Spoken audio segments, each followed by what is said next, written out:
everything's fucked up. Right now, currently, the output source is set to 138p. So you got this weird aspect ratio that you're going to have to live with because I fucked up. And when trying to add in the source for the notepad, I ended up resizing everything output-wise to what my computer screen size actually is. So you have, well, this all looking like this. I plan on fixing it, but I have to end stream to do that. And I don't intend to ending stream. I'm going to at the very least get this thing over and done with. And I got rid of the notepad source. Fuck. Hang on.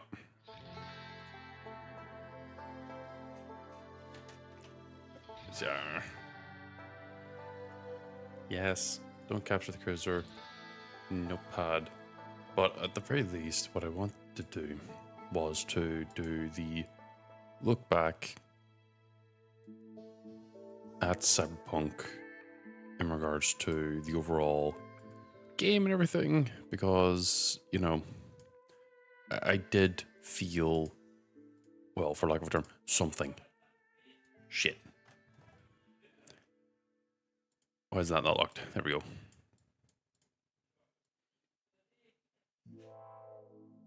I'm just trying to adjust it so that we can make it a little bit larger.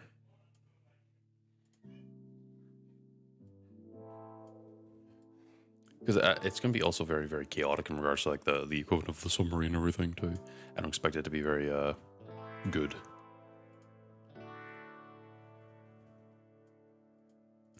But what I would want to give, no, this isn't going to be like per se a rating thing. I mean, I could probably, I'll do a rating thing, I guess. 0 being that, you know, worst thing possible. 10 being no flaws, perfect, couldn't have done better.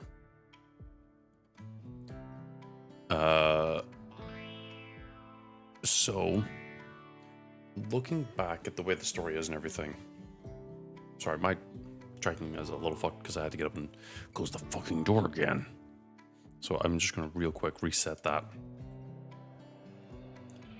That's like the best because I'm needing to adjust the microphone away from me to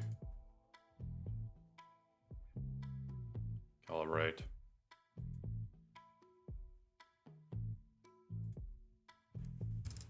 Okay, that's all better. Now whenever I actually look to the one side like I intended, it'll actually look where I want it to go. Anyway, let's get rid of that and get that out of the way. There we go. Let's get this moved down here. Not self, never hit. I wish there was a way to disable like right click options so I wouldn't have a chance of accidentally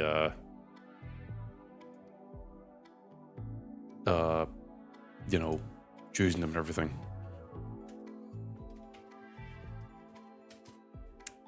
But anyway, at the very least, going back on it and looking back at the game itself, Cyberpunk 27, at least the base game, I don't intend to get into the DLC.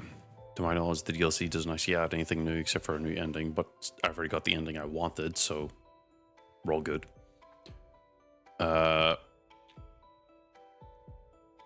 Obviously, the DLC could also add an adjustment to a point I'm going to make about the story at the very beginning. So I'm going to go backwards to forwards, so it's going to be starting from the very ending that I got, and then going forward to the complaints I have at the very start of the game.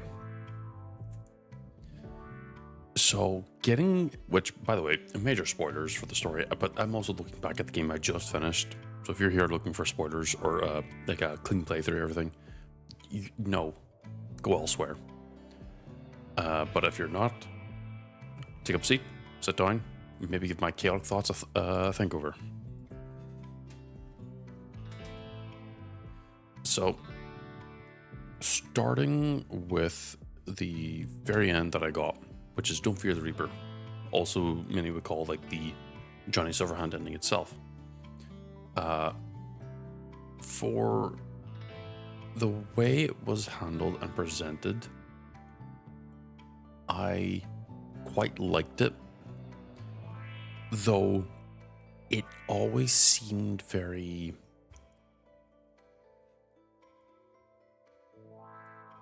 like you don't ultimately want to die, which I don't understand. That's kind of like the main thing is like, oh, you're facing death and everything, and that's a big thing about the story is coming to terms with your death and what you have to do to prevent it. But it felt like some of the choices I would made for the voice options were not right. Like the text versus the delivery versus what I had read it as versus what they delivered it as felt very tonally different. For a lot of the options, and for some of the options I wish I fucking had, I wish there was a bit more of like a, you know what? Johnny Silverhand died. Jackie died. Gave his life to me with the chip because he could get the chip and stayed alive. So he gave his life to keep me alive. And now I'm giving my life in order to bring Johnny back from the dead. And well, at least the unique connections and everything is pretty something that I spotted. Whether or not it was actually an intended thing by the devs or anything, I won't know. But, sorry, the left hand's a little wonky. But I want to say for me personally, that is the best ending to actually end the game on. The game's not installed anymore. Don't plan on reinstalling it. Don't plan on playing it ever again. I thought that ending was very satisfying for what I got. The main reason being is that it covered a very permanent end, and that allowed me to properly shelve it and put it away. I didn't feel like, oh, I hope there's another game or anything like that. No, it was like, it's done. That's it. No more adventures. We're not in Night City anymore. Johnny's leaving. I'm gone. Most of the characters who are still there and everything are still there, but they're also side characters and not the main character.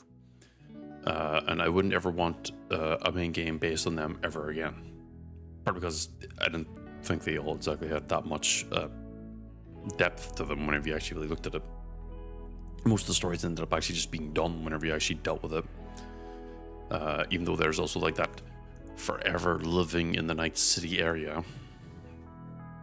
But the truth of the matter is that most of their stories were done. They were just now living life, so to speak. Doesn't mean more stuff can't come around, but coming back and making like Cyberpunk Allocados would be kind of tonal deaf for what they were. That doesn't say they can't make another Cyberpunk game and everything else.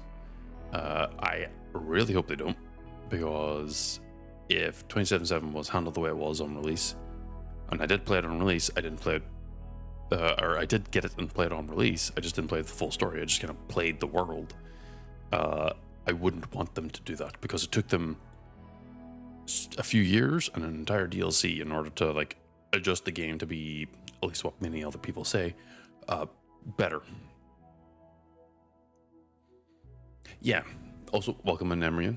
And yes, Night City is kind of done in regards to the storytelling and everything.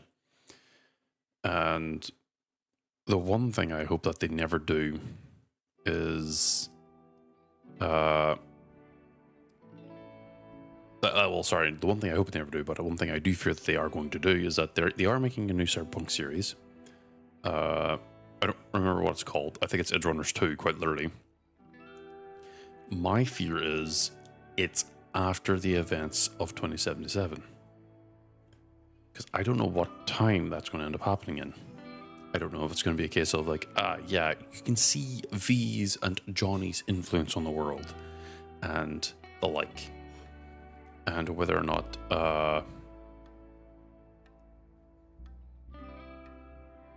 Morgan Blackhand, the protagonist from like the TTRPG itself?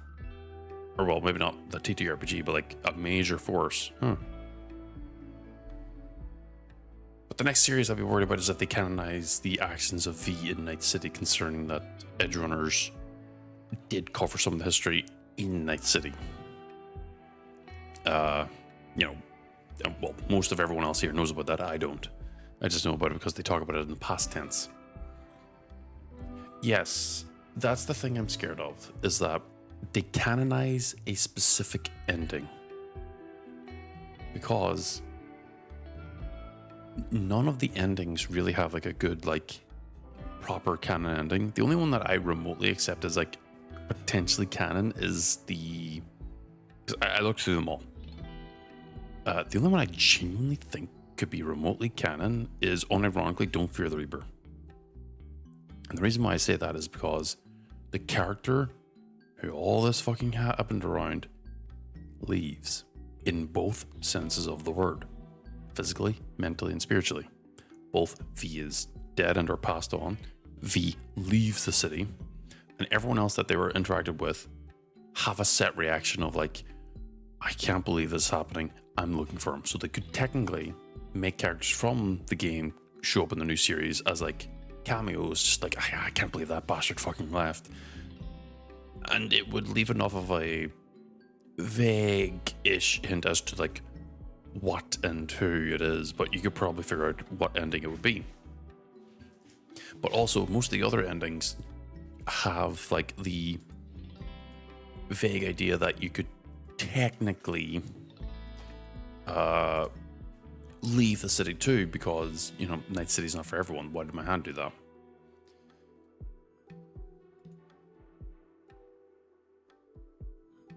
I actually don't think V getting the body makes the most sense, because V dies in 6 months. At least based on what they said in game.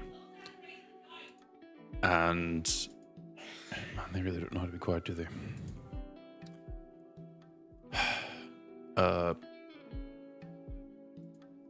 One of the biggest things that I have with that is that V dies in 6 months, so I guess it makes sense, but also I wouldn't want the characters mourning, because Night City, from the way it chooses to depict itself, it is not a city of mourning. It is a city of anger and getting revenge. Most of the fucking stories that we ended up seeing in it were, in some way, shape, or form, anger and revenge, and those were the two things that kind of like stayed consistent, at least from what I think. Beer, hold on, I'm going to take a big chunk of tea.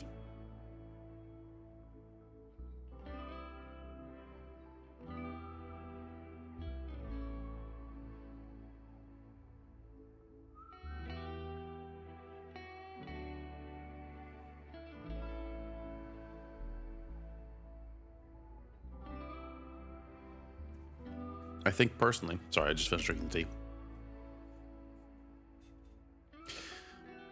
that, at least in regards to the story, the ending I got and the hopeful-ish nature of it, it makes more sense for Johnny to just leave and that be the canon one, because the character's not there anymore. And if they're still going to put the next series to be based in Night City, then it makes sense for those characters to just be gone rather than mourning or still active. Because then it means that there's like very little chance that the characters come up again.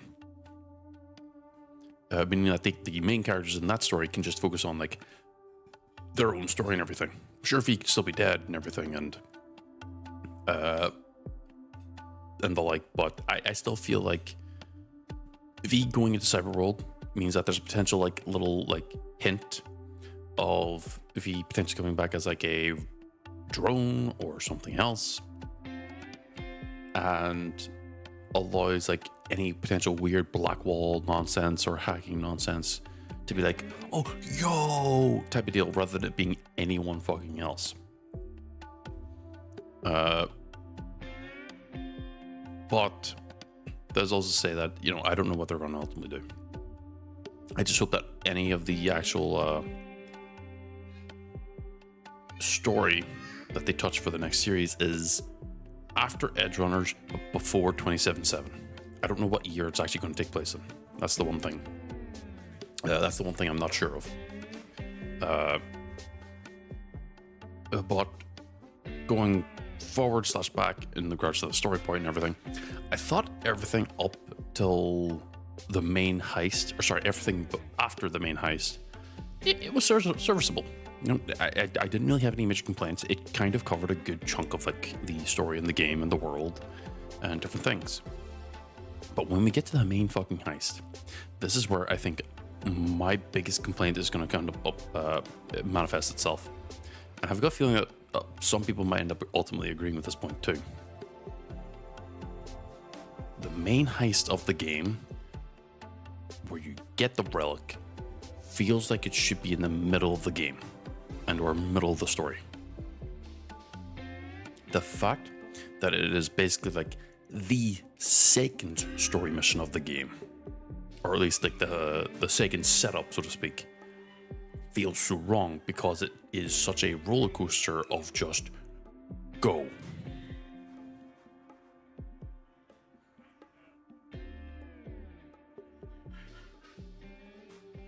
It's not so much giving up, it's because, well, based on the ending, going back again, you're quite literally told you have 6 months to live. But you're also given the choice of potentially living forever. And to my knowledge, Alt being in now like Arasaka Tower, which I'd imagine is connected to all of the old net, gives V a lot of options of doing other things. What it does mean, it means that canonizes V would probably be an intelligence build, so he doesn't unga bunga like I did. But I don't think it's a case of he gives up. It's, even though I think the main thing, the way they phrase it is like, oh, you give up, but it's like, no, I didn't give up. I specifically am paying the debt forward. I'm dying to let another person live again, even if they were already dead. Because there's no point in me living for 6 months and then dying afterwards. Because what am I going to do? Well, I mean, glow in the blades of glory, but I didn't do that one. But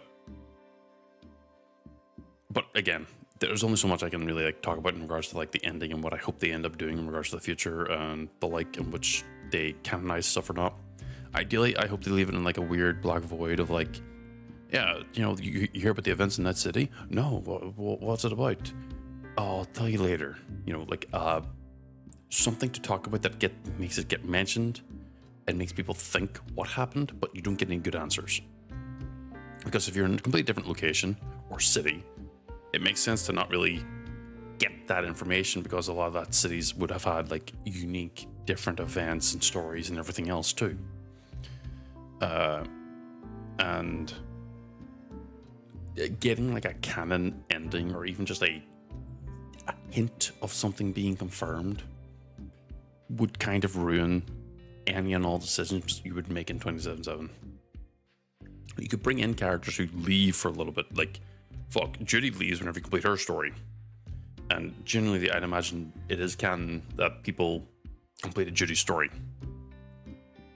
And, you know, she leaves, goes travels the world. Like, it wouldn't be wrong to have her come up and be in the next game or the next series because she's traveling. Like, it makes sense for that. But going back to my previous point, the actual Arasaka, the first raid, the one that everyone does, should be in the middle of the game. It feels like there should have been about 6, maybe 8, like 6 to 8 missions before that mission. Technically, there were 6 to 8 objectives before it, where you end up going to different areas and everything. But I feel like there should have been way more missions and/or story quests, giving you an idea of what net life is like in Night City, to let you get used to and get to know T-Bug and Jackie, respectively. Actually getting to know those two characters would make their respective passings way more impactful and meaningful. But the fact that it's like, yep, they're both introduced and then they're gone.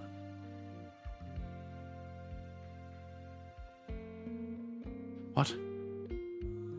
Like, the first time I played through it, you know, I felt nothing for Jackie's passing. Second time, still felt nothing. But whenever I, you know, did my ending and passed as V, yeah, I had to mute because I felt like I was going to tear up and maybe have like the frog in the throat and everything. I'm fine now, obviously, but that was a passing of, well, me. I passed. I got used to being me. I got to my decisions. I got used to being me, being as a person. And then unironically, mourning myself was a very unique feeling.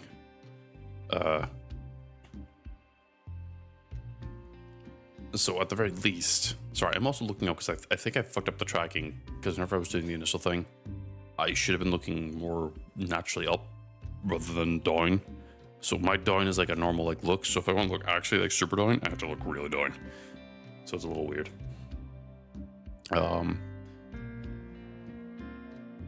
And the point to build up on that, just because I got sidetracked by my own fucking thoughts, is that when you choose your life story and you have your life events kind of get you in Night City or get you into the streets of Night City, corporal ending, or corporal starting, there should have been like 2 to 3 missions where each one had its own, like, because, you know, there was like, I think 3 backgrounds: Street Kid, Nomad, and Corpo. There should have been about maybe 2 or 3 missions where you kind of like recover and or uncover from your choices, and you get put into Night City and or you get like properly integrated as a person. But they shouldn't have made it be they shouldn't have made one of the choices Street Kid, because that makes no fucking sense for whenever it comes to like integrating a character into the game. Corporal makes sense because you're living the high life, then all of a sudden you're doing that street life. So you would have a mission or 2 getting used to street life. Nomads, well, you're already used to being out in the road and everything, have a mission or 2 getting used to street life. You can have something else, a foreigner, fuck. I mean, that's basically what nomads are, but you end up having the choice there being you arrived new in the city, and or you left a while ago and you came back for family reasons. It would also give an idea into like who's V's family at the time. See, to my knowledge, V does have parents, but also you don't ever talk about them. And I feel like with a lot of people, you see Mama Wells, you see the Aldecados, which is all about family. Like, there's a lot of like family values that are talked about, but they never like explicitly talked about either. And I kind of wish we could have like seen a little bit of that. Like, what was V's actual canon family life? Because we don't need to get like a different variation for like Corporal, Street Kid, or whatever. Or it could have just been a one-off, and it would have been more than enough. At least then you canonically say that, yeah, you know, V had this type of life whenever he was growing up. At least personally. But the starting part of the story was probably the biggest letdown for me personally. Everything else up to that point was reasonable. You know, it worked for what it was. And because of that, because the start really fucking dragged it down, I'm genuinely going to end up giving the overall story a 4 out of 10. And it's because the start dragged it so down. Like, to the point that everything else could have been good, but the start for me, I wasn't really like, I didn't care about the characters. I didn't really care about the situation. I kind of just accepted it. And I feel like that's probably not the thing you should do. So if like you're getting into the story and everything, and you're kind of just given this, yeah, you're dying now, you kind of just accept it. You don't really like feel a need to fight it. You're kind of just going with the flow. Everyone else is telling you should live, and the voice actor is telling you should also live. But you know, main story. That's also another thing. The Corpo backpath, or the Corpo backstory, was way too strong in regards to the overall effects in the main story.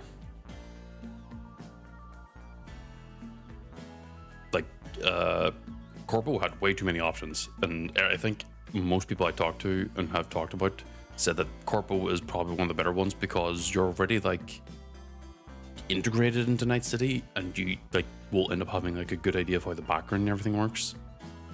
So whenever the events of the main story go through, you end up being able to like actually having a bit of a retort back of like, I know how things are like. And it's like, oh, it's very different. And yeah, for me, the main story and everything else, after like the heists and everything, it was fine.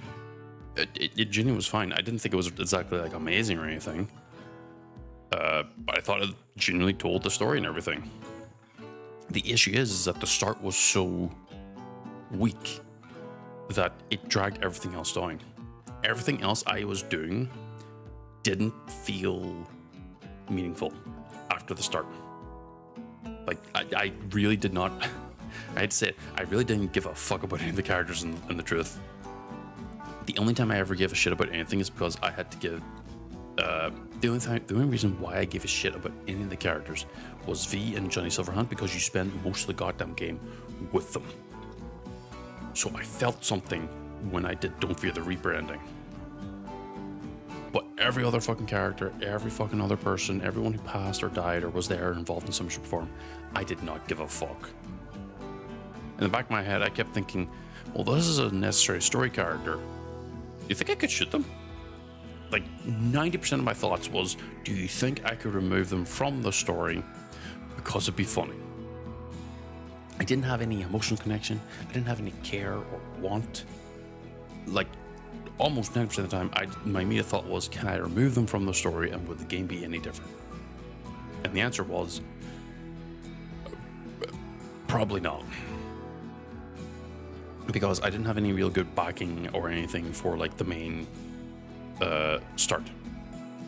So that's why I'm giving it such a low number, because the start drags it down that bad. There were some pretty good moments in regards to the story and the like. Again, the endings, the multiple characters I end up meeting, the individual depth of the characters that they did focus on. Because you got quite a bit of like story about Takamura from Takamura. Like he felt like he was meant to be way more important in regards to the story, and I imagine he was. But the ending I chose obviously kind of negated all that. But he had a good amount of depth. I felt like it was also maybe too ham-fisted on Arasaka too. Not taking into the fact that I went with the Corpo story, but it felt like Arasaka was way too prevalent for a lot of the shit that I was doing. But they also weren't antagonistic enough to warrant it. I know they're a corpo, they're a company, they're going to be aiming to do things the way they think it's most effective, but it felt like they were only relevant when I did the main story. There was no like, oh yeah, Arasaka also did this event and or did this. Sure, there were also hints of like, yeah, Arasaka's probably the one behind it, but there was no outright antagonism that I was expecting.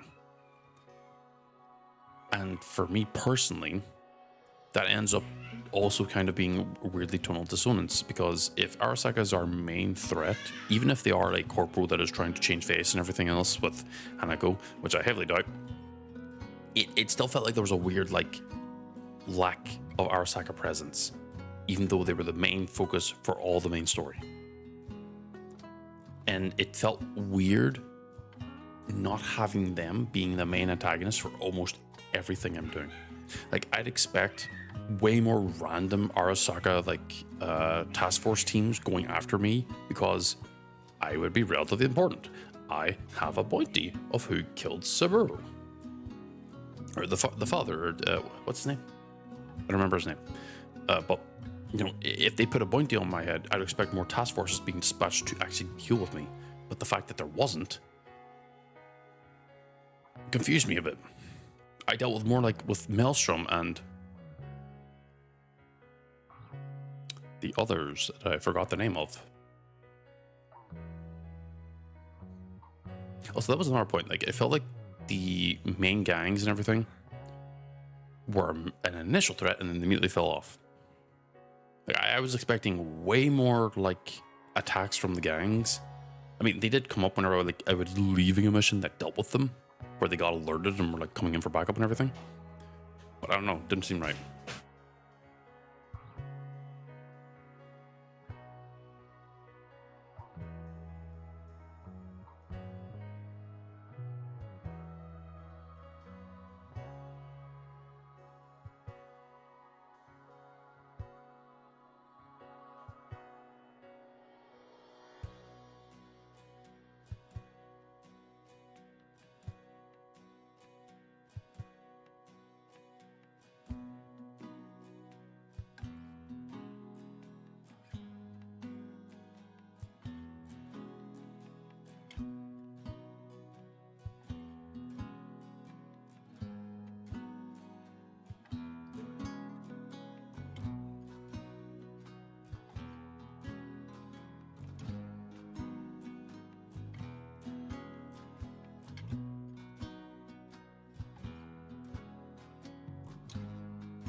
For fuck's sake. Sitting here trying to fucking talk and they've got the fucking door screaming and shouting and everything else. Anyway, it felt like the gangs should have been way more prominent in regards to a lot of the, I know I wasn't drinking tea. God, I wish. It felt like a lot of the gangs and everything were also kind of just there, and then they were ultimately thrown to the sideline. It just felt like a lot of these story beats and everything were just weirdly mishandled. Like, I expected Arasaka to be way more prominent in regards to like actual antagonism towards me, you know, finding me and everything. And I know I'm meant to be like a single bolt in regards to the overall machine, but I don't know, if that bolt's causing the machine to potentially start messing up and do bad decisions and everything, I expect there to be a lot more fucking attempts at trying to get rid of it. So yeah, that was also another thing, and I'll probably end up keep coming back to the gameplay as I remember stuff as I go. So there is one thing that did break into the story and also the gameplay, and that's specifically the one that this is a natural point going into the gameplay. I will point this out.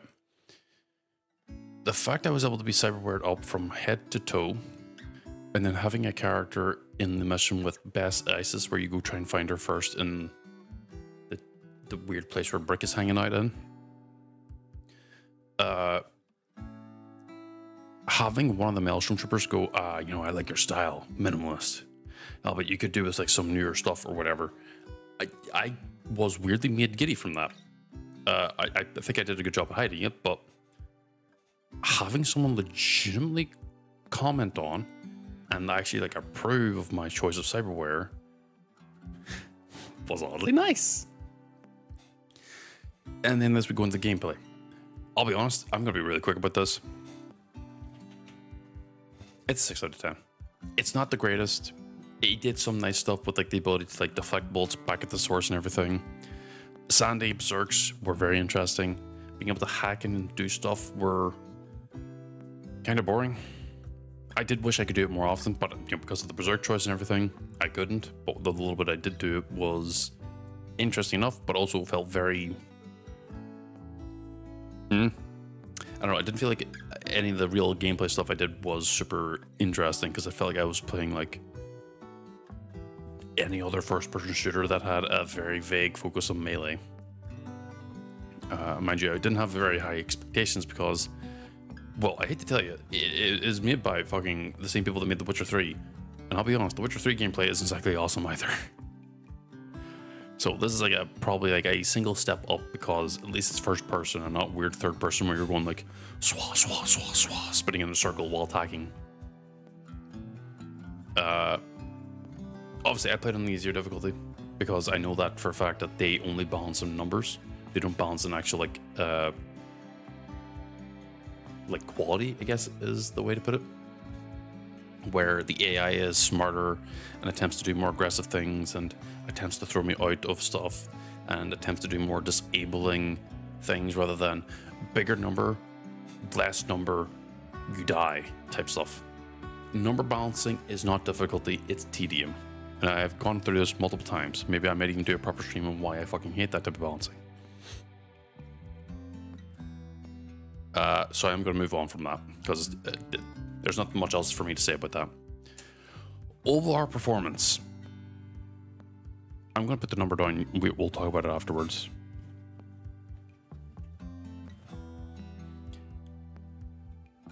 The overall performance of Cyberpunk is fucking horrible. Yes, I am streaming. Yes, I'm running a 3D model. But a game that has been out for 6 years? Was it 2021 or 2020? I don't remember. A minimum of like at least 5 years. You would think, especially since the game launched in such an abhorrent condition, that they would put more focus on improving the overall basic performance at the lowest tier.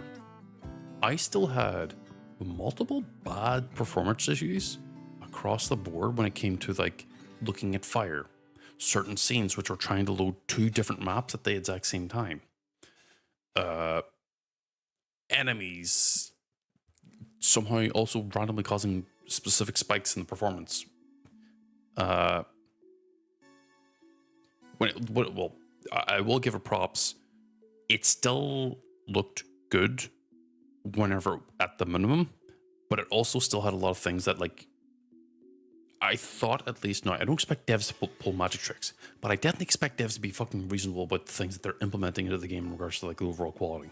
For example, many of the big skyscraper buildings could have been just a fucking PNG that was like a 1, 2, 3, 4, and they looked good from far away, but when if you get close, it could look like ass. But they fucking 3D modeled that shit. Every single fucking building you can get up on top of, which might be a good thing, but it's not. Because why the fuck would you get up there? A lot of the graphical things that would cause issues like fire and certain rotating graphics also could have been handled way easier and just not be as fucked. Because the fire, I think, actually had like proper like physics-based like engine shit. Like anytime I was at the Aldecados camp, or anytime I was like generally staring at something that had fire, the game would start to chug. Sometimes it wasn't always noticeable because maybe I was staring at the fucking floor, so there wasn't much else to load. But if I was staring at a fire and then had like other parts of the map to load, it would chug. And we've seen it multiple times. And the multiple times I would go into brain dances too. I feel like a lot of those like graphical effects and graphical choices that they went for did not really land either. For me, at least. And because of that, they ended up being more performance heavy and kind of just more annoying. So, in the grand scheme of it, I'll be honest, I don't recommend getting Cyberpunk at all if your rig is at all weak. But if you have a strong one, well, I mean, you've got a strong one, you've got resources to spare out the wazoo. So you're fine. It honestly could have been better. There's a lot of things that I think that they probably could have avoided, or at least have programmed in a way that wouldn't be as omnipotent as all the time. Because I don't know if they did the proper like culling thing where if you turn your camera away from stuff, it would despawn everything that wasn't in view.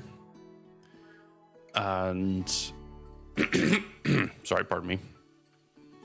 And having proper low distance models that run. Elden Ring and Dark Souls all have the proper culling and the distance modeling stuff, and those games run like a fucking dream. Sure, the engine is probably the actual like limitation on that front, but at that point, you're literally just looking at the actual like raw game engine.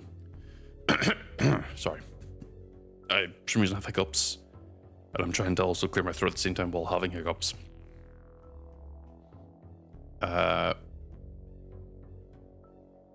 When it came to that, and like again, mind you, I should also point out I'm comparing each of these here specific like segments to some other game that I thought had a very similar and or better category. I will go over it later when it comes down to it. And I will talk about the strengths and the weaknesses of all of the points I am going to be making in regards to the different categories that I'm going for. But that'll be in hindsight, so at least you can like go through, listen to things I said about it, and then hear why a little bit more clearly. But performance, well, you can probably guess which one I'm going to be comparing to Dark Souls and Elden Ring. So, well, there you go. But I'm now going to move on to aesthetic and customization. For what it is, because this is a 2-category thing, the aesthetic of just the Cyberpunk world was a solid 9 out of 10. Like, it was really damn good. Like, I really felt like I was in a very much cyberpunk dystopian type of world. That was fucking caught on, or not caught on, that was fucking nailed perfectly. I loved feeling like I was in a shit hole of a world. So they nailed that, no fucking problem. This might end up actually being a possible contender for taking over what I would compare other games to when it comes to aesthetic. Because I don't know, it's like the world felt similarly lived in, where people were genuinely living there. There was trash all across the streets. The part that was very clean was clearly like the higher tier streets and everything, and they would have like, well, I don't think they actually had cleaner NPCs or anything that would go around attempting to clean. Would have been a nice touch to see like the equivalent of like street sweepers constantly.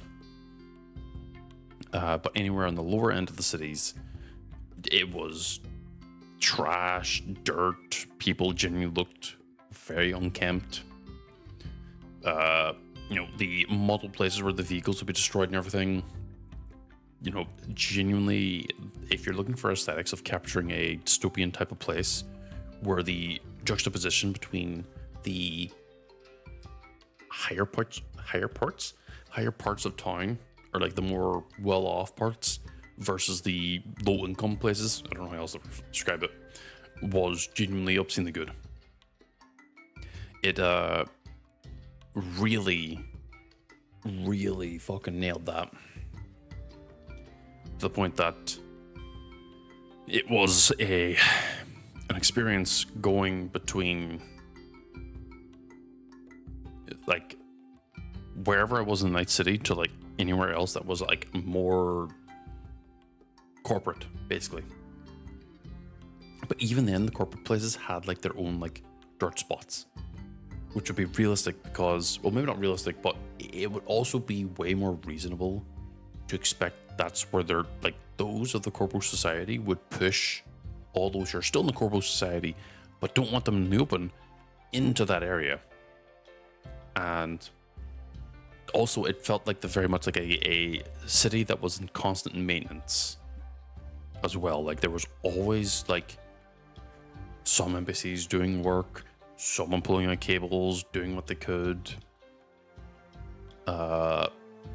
You know, it really was just such a fucking vibe. However, an almost immediate juxtaposition when it came to customization of the player character known as V. I'm sorry, it was probably the worst I've seen. Yes, the city itself didn't feel like a backdrop. The city itself felt way more alive than it had any need to be. Because of the like appropriate attention to like just dirt detail and placement and where things would be was way more necessary. But the customization of the player character was solidly fucking nothing. Honestly, I felt like I made a sim and then I applied lines to the sim and then that was it. The fact I had to specifically go and mod the game to have like the appropriate design that I felt like would be appropriate after a while, yeah, it immediately tells me that the game wasn't really that good of customization when it comes to character stuff. Because from the options I saw that weren't mods, almost all of it was just junk clothes, and that's it.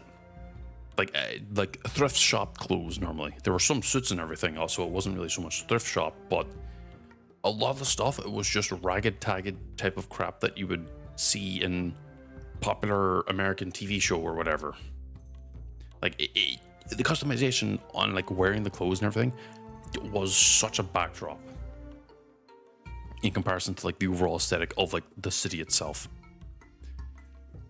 I should have been able to wear and or really fucking screw myself out way more than what the game gave me, and it should have made it way more prominent on my character. Sure, it was from a first person perspective, but even the first person had the fucking hands. And at most, if you went grill fist, you would still have the human skin on the grill fist. But you would just have your normal fucking hands with lines. You didn't have like the reinforced knuckles. Well, you'd have if you did if you went with grill fists, but you didn't have like the parts that would be like, oh, we're reinforcing parts of the body because they're contact points, and they would be way higher in contact points, and they would need more durability, and just changing how they fundamentally look. Like, if you're going to give yourself a Cyberpunk arm, you're not going human skin, you're going full fucking metal.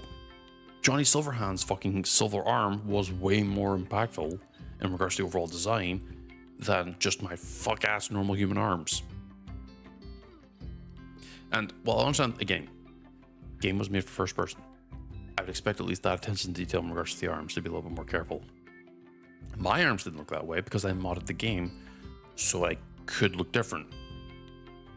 Because also, it felt like, seriously, if you were wearing gloves or something, if you could even wear gloves in the game normally, it would still just make you have your fucking bare ass arms out. Like, it would actively take shirts and roll up the sleeves all the way to your elbow so that your normal fucking human arms would be always visible.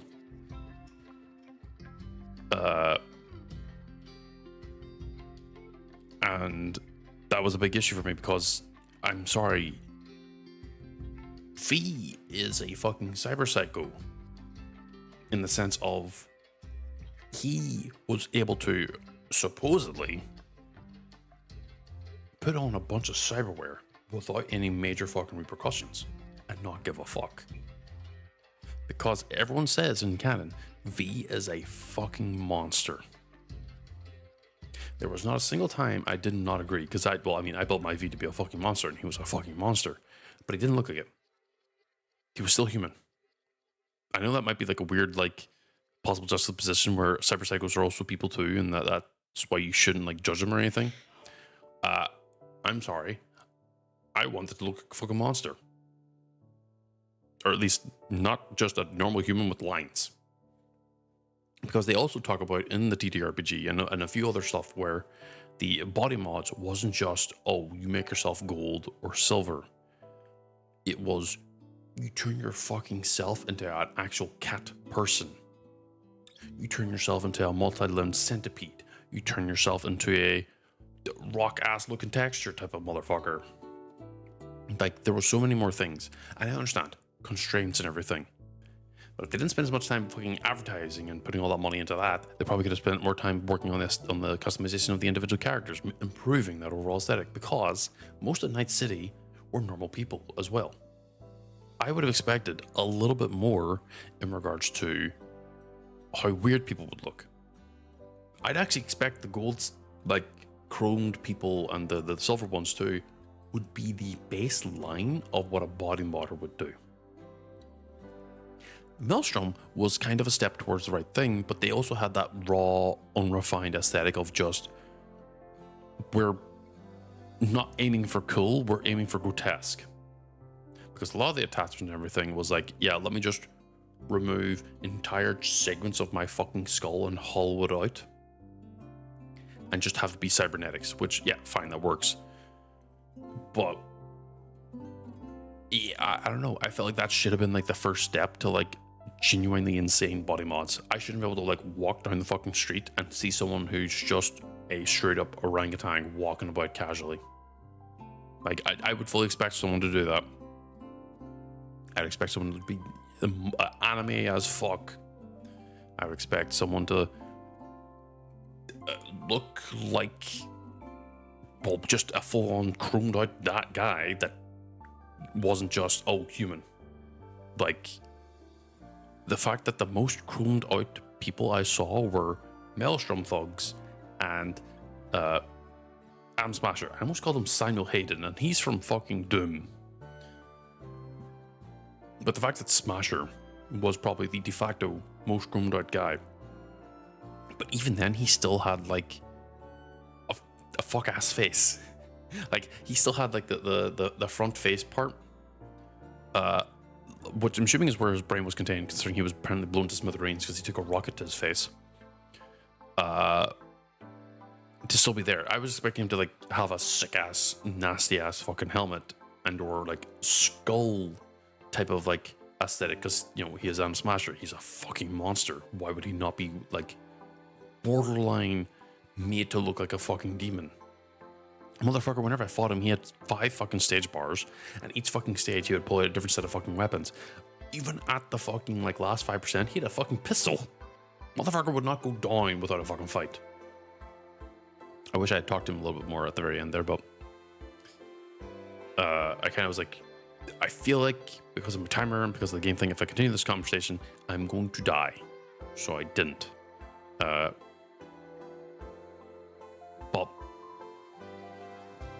overall customization and like options for the customization, this does tie into the gameplay a little bit. I felt like I should have had the ability to put missile launchers on my shoulders.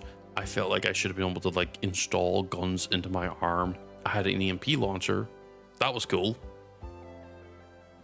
That was it though. Because I feel like it should have been like EMP launcher. I could have like a sword blade or something that would just deploy out of the arm. I know that's meant to be a mantis blade, but like, why am I doing 2 mantis blades when I could do 1, or just a handfuls in blade goes whoosh, and then I'm able to use that as like a weapon. Like, there were so many more things that should have been done that they didn't. Yes, I hold it against them because I'm sorry, this is Cyberpunk. This is a point where you can kind of just go, fuck my humanity. And then, you know, not be human anymore. But that's also my very unique standards of like wanting a certain aesthetic out of games, where you have the option, just sacrifice anything that makes you human and look like a goddamn monster. Like, that's kind of what I want normally when it comes to a lot of stuff. Now, I'm going to go back and I'm going to go through on what I'm comparing each of the segments here to originally. So the story, gameplay, performance, aesthetic and customization, and what I'm comparing them to in regards to games. The story, I'm comparing it to Metaphor v Fantasia. Because that game, while I will admit, turn-based game and everything else, but looking just the story, it is also a revenge fantasy. It's also about getting back at the main antagonist for most of the game. And it does a much better job of giving the story a much more necessary thing. Mind you, it's also like a story-focused game, but with all due respect, so was fucking Cyberpunk. Cyberpunk was a very story-focused game, because without it, I don't think the game would have been all that good. It felt like the main antagonist was way more constant and was way more all of my business. Sure, there were other things in the way at the time, but the main antagonist felt like an antagonist.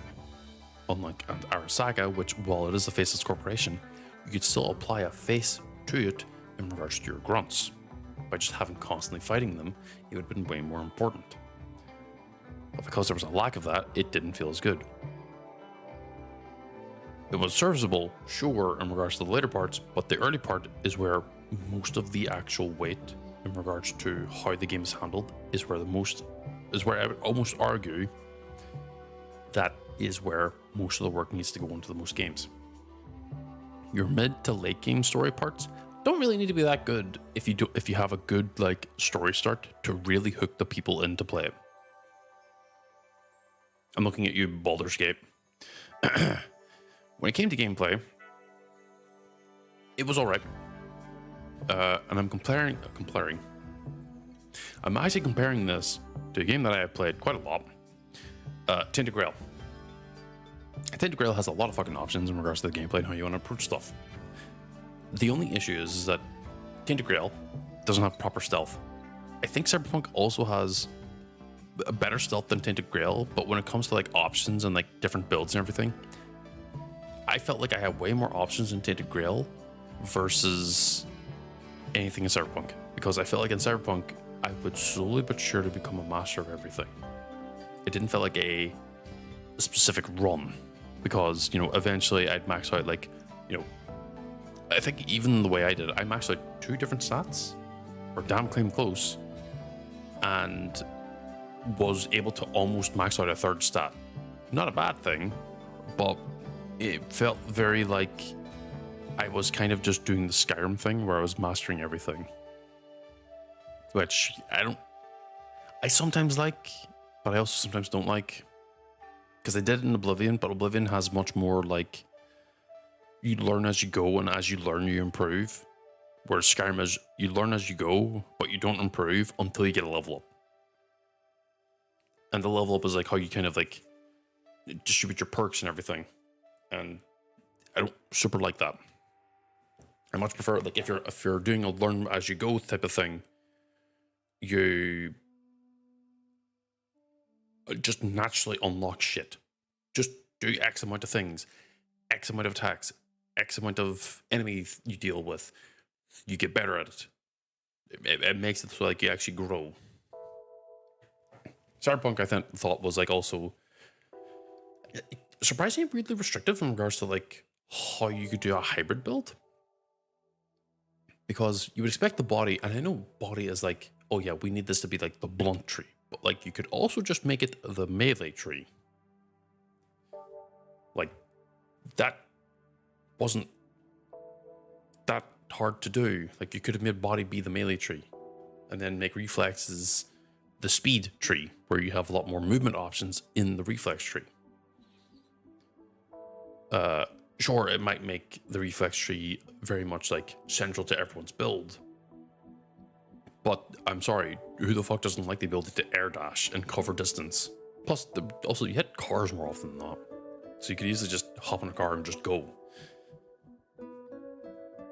Like, they could have made body the melee tree and made reflexes, honestly, the gun tree. I'd almost say that they could have done that, because every single gun needed reflexes, honestly, to reload and load.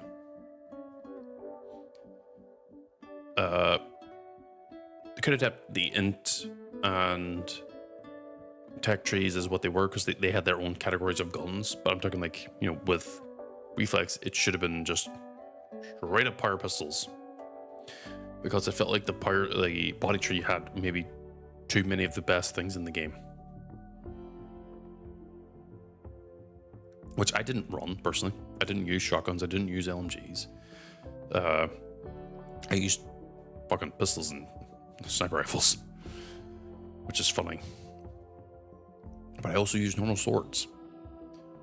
I also feel like the body tree should have had maybe like more HP stuff.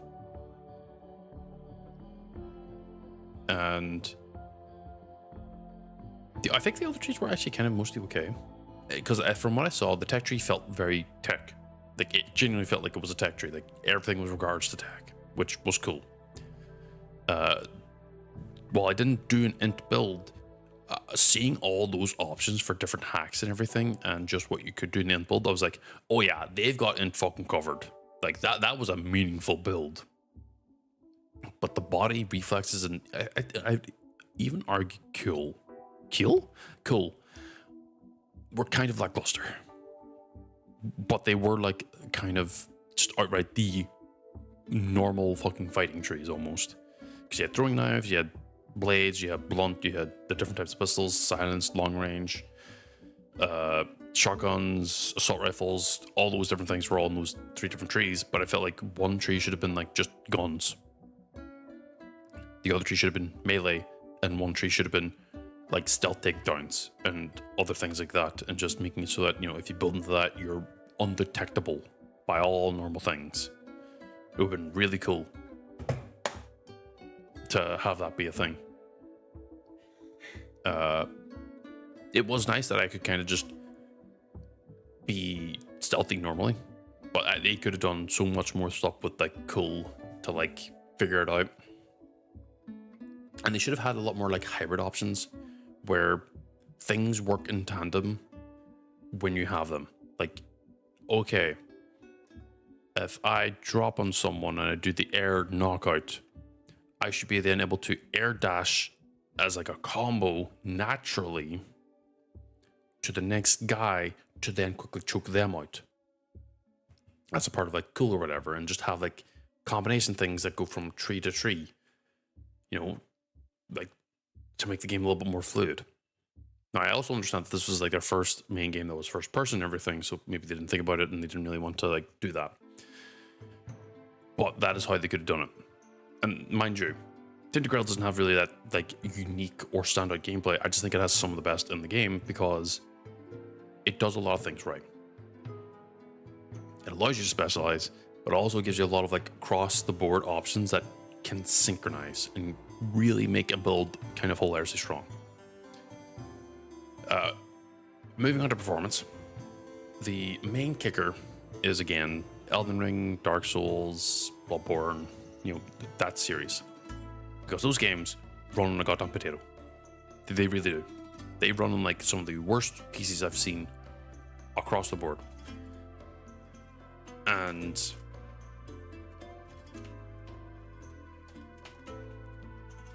just it felt how do I put it? It felt like Elden Ring and the like compared to Cyberpunk still had better like overall graphics and performance. Because to me, Cyberpunk, well, looked good at low quality. It wasn't exactly striking in general. Like, I just remember it looking like what I imagine in a fantasy situation, modern day America.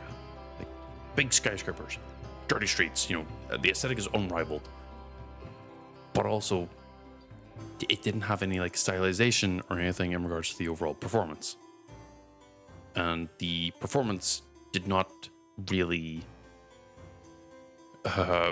warrant the fact that it still didn't really stand out.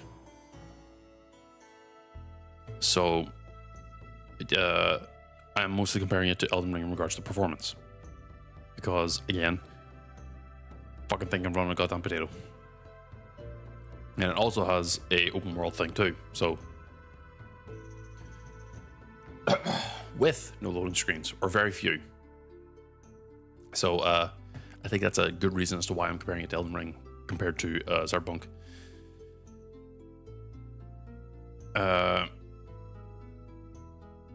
Now, when it comes to the aesthetic, now, mind you, aesthetic is also, well, I didn't write it down. Aesthetic is also vibes. How it feels to be in that world, how it feels to just exist. The thing I'm comparing it to is, unironically, Sea of Thieves. Because Sea of Thieves is such a perfect vibes in regards to just being in a sea, in a pirate like world. Like, it nails that aesthetic to a hilarious degree. While I dislike the fact that in Sea of Thieves customization is very limited, that you can't really make a kind of interesting character, you're kind of just given whatever you have to go with and you just go with it. But more often than not, most people will randomize and like try and get one that looks acceptable enough, and then they move on. Yes, they have customization options and everything, but there's nothing that's like out there. Same thing as when I ran the Cyberpunk, where aesthetic and vibes, great, fucking honestly, I felt like I was in a dystopia. Customization was dog shit though. Now, what I am going to compare customization to is this one's a little bit harder and a little bit more of a stretch, because my definition of customization is a little fucked. But when it comes to character customization, I'm comparing it to Demon X Machina Titanic Style because while the customization of how you looked and everything was pretty in depth for just making the base character, you had the additional thing of like, oh, I'm improving myself to look like a monster. And well, we vaguely remember the very long period of time, and you can easily find it on my channel, where I specifically went out of my way to look like a fucking monster before I finished the main story. And like, if you're not paying attention, you can end up with your own unique combination because there is like 4 or 5 different combinations of like different types of stats you can do whenever you're building your look. So you end up very customized and you end up very different from the way you started the game.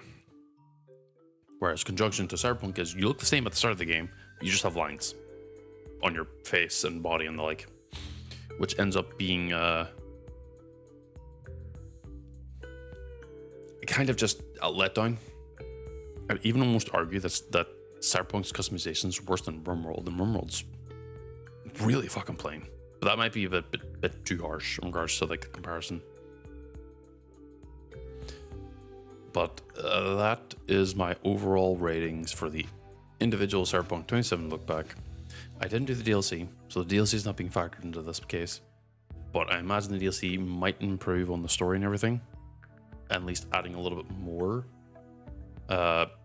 It might even add in some more customization options and maybe some unique gameplay things, but ultimately it might, assuming it does, it might only increase the story to a 6.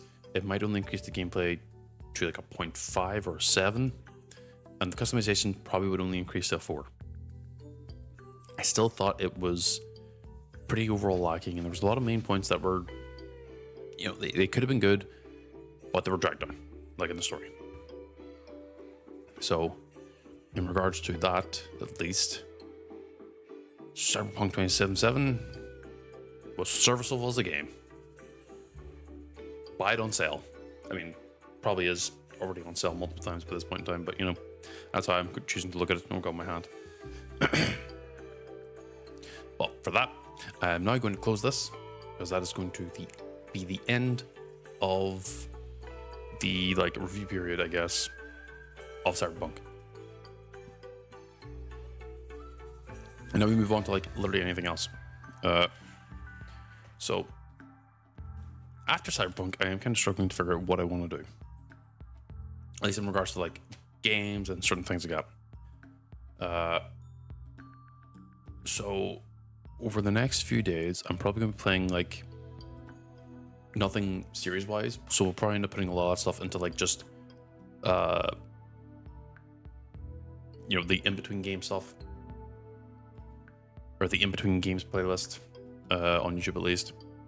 So I'll be playing whatever the fuck I feel like at the time. I'm still trying to figure out how to get like the Skyrim thing working. It's not that it's hard to work on, it's just I'm very fucking lazy. So I don't exactly have like any solid forward plans in regards to what I could do next. I'm avoiding doing Tainted Grail again, even though like I know it's like an easy fallback plan for me because it's so fucking on point with like what I want to do and everything. I'm not going to do it. There is the option of doing another Elden Ring modded run, but it would need to be like, I remember what one it was now. I remember From the Ashes? No, it must be something else.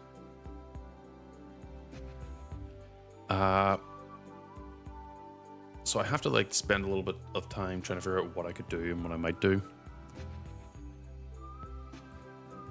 Sorry, I'm also just in the microphone right now because it's a little weird. I keep saying I should do this. I could probably revisit Titanic Silent and do the goddamn DLC. That'd be a one-off stream, no problem.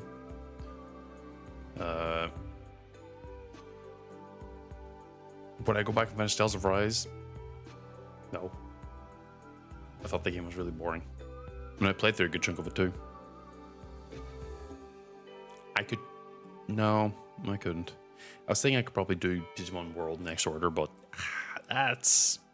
Well, that is also like a game in its own good rights. I kind of just want to enjoy that on my own things. Not that I'm playing it right now anyway. but we'll see what I end up having to do. It's not like I exactly have many single player games that I haven't played already. But surprisingly, I actually don't really play many. I actually don't play many games in the first place. It's kind of weird. Because a lot of the games I do play are games that I played the hell out of, and/or games that I think could be probably best not to do.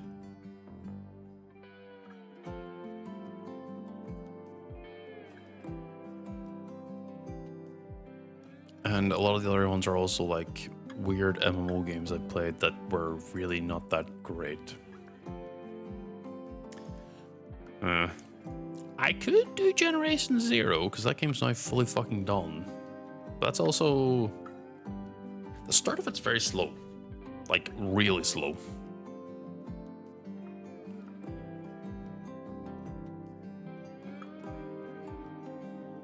Hello, Hippie, welcome in. I just finished the review and looking back at Cyberpunk. So you came in at a good time where I'm just chilling and talking. Yeah, Generation Zero is very slow and very boring. I feel like if I were to do that, I would have to be playing it with people, so at least it would be a little bit more spiced up. Once I get to like later stuff in the game, I think it's a little bit more interesting because there's a lot more going on. I could probably do Fate's Samurai Remnant. We then probably come across a few of my favorite characters, so that's something. Killing Floor 2 is just very much a play game. Or not play, but a jump in. Ready or Not requires me to also have people hippie. This is more like, well, I'm not against it. I'm looking for games right now that I could play as I have been, where I'm just playing them long term. I could be really hilarious and do Stranger Paradise, Final Fantasy 0. Do I want to though? Do I want to? I might be tempted. No. I could play Power World. I'm probably not going to because right now I'm trying to avoid burning myself out on it. Because I'm playing it with 2 different groups of friends and I don't want to burn myself out on it if I'm also playing it offline or on stream. If and when I finish with one of those groups of friends in regards to like that playthrough, I might then stream it because I'll at least be a little bit more knowledgeable, meaning I could get over the initial starting hump and maybe set a little bit of challenge, like just do the iconic pal challenge again that I did before, where I get like the 5 pals that are like my pals. That list has changed since all the new stuff is added. Emrian, what game are you going to suggest? I don't have Ultra Kill, but also I don't super like those types of games where the action is super intense. And yeah, basically it is any story game in theory. I'm kind of going through the list of things I already have and I haven't played on stream. Because if I'm being suggested new games, I'm really stingy with money. So if people end up suggesting new games for me to play, I'm less inclined to get new ones. Unless like I have my own like obscene hype for it, like Blight Survival, if and when that fucking comes out. I would have to buy Forza. And I don't have Forza. So that's a no. Even if it's cheap, I'm like really stingy with money. I don't have Undertale or Deltarune, and I also don't like those games. Even though I know people are raving about that, I really don't like Deltarune or Undertale. Yakuza, I'd have to buy it, and I don't think I have that. but that would be a potential choice.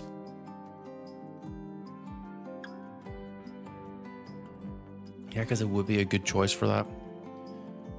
But I'd have to buy it, and that's the main issue.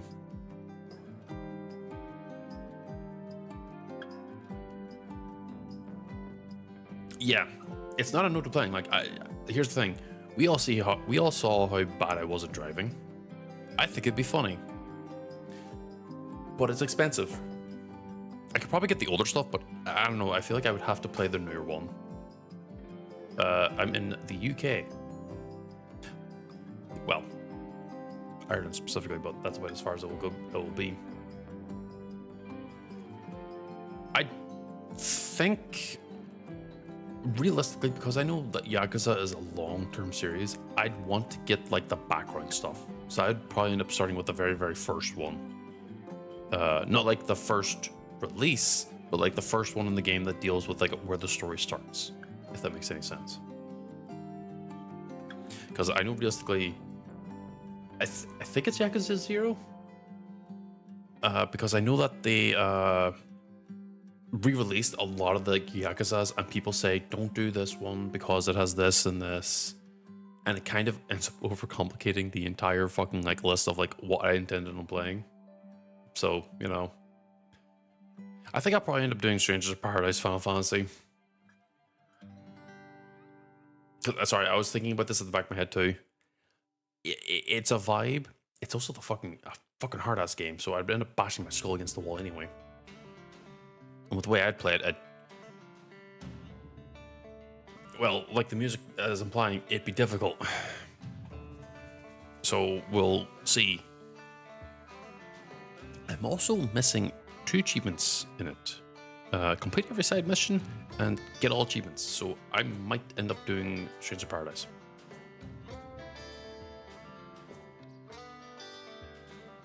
But I don't have to buy 0. I thought the game was like full. Huh? No, hippie. If you're about to do or suggest what I think you're about to suggest, that's a hard no. What are you about to suggest? Sorry, I need to look up here.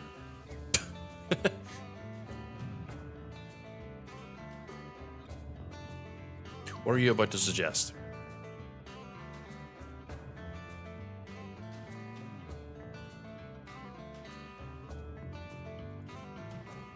No. I have to say no, hippie, because I know of something that happened.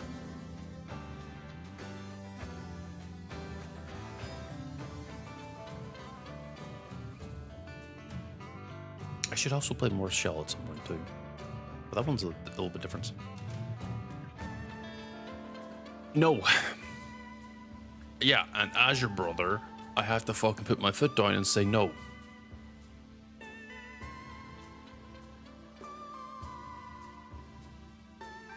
You're not getting out of this, hippie. Your only move is hustle. Sorry, I said that was some chutzpah behind it.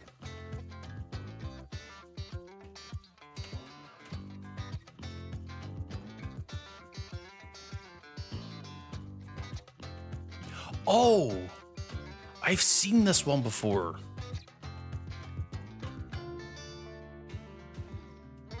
Why did my arm just do that?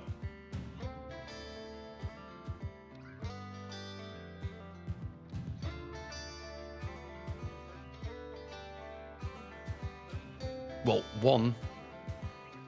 Yeah, because I've seen, in regards to Hustle, I've seen a lot of mods of like different characters and everything, and some of the stuff I've seen is very impressive. It really does require friends, or at least going online and fighting against people. So that might be like a, if that were to become a mainstay, that'd probably end up being like the equivalent of like a community night where we just all fight each other. But I don't know if that'd be a long-term one. If you could swing me into buying Forza, I would allow it. But Emery, and also I know that your situation isn't great either.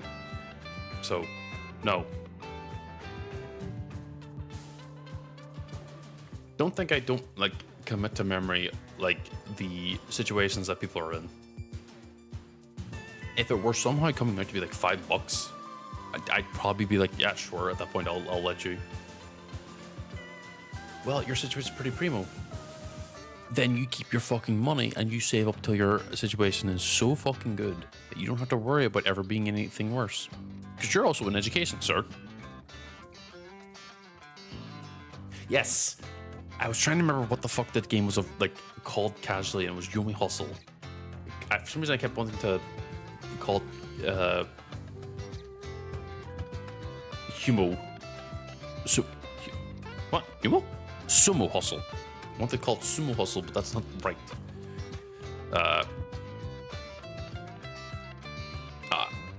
I mean, I will fight you, and I will fucking win, because I will not let you fucking buy me games. Because that is one main thing, is that, well, I think it would be funny to have me playing Forza and just crashing into people and being just really bad at driving. I also be scared that it doesn't hit the same as me watching other people play it. Because there are certain games that I think are way more fun and interesting watching other people play and go through. I would have to say no, because no, I know I keep saying like I'm just saying no. I'm trying, because I know that the current situation across the world is difficult for a lot of people. I don't want people buying games or anything, because I also have a very, very big backlog of games that exist already. And it's not that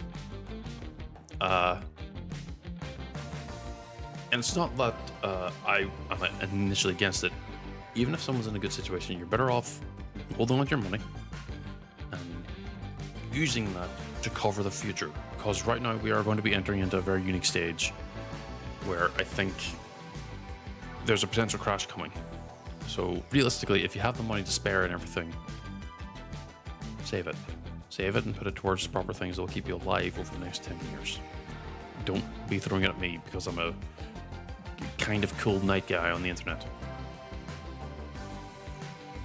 Yeah, here's the thing. That's why I'm like looking at games I already have, and I'm kind of just having to say flat no to games that are like going to need to be bought.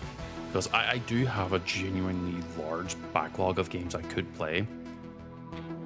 Like a lot. But my fear is when I'm playing it, people won't like it. Are you gonna need to play Yakuza 0 to understand Kiwami? Huh. I probably still end up playing the first one in general. If and when I do.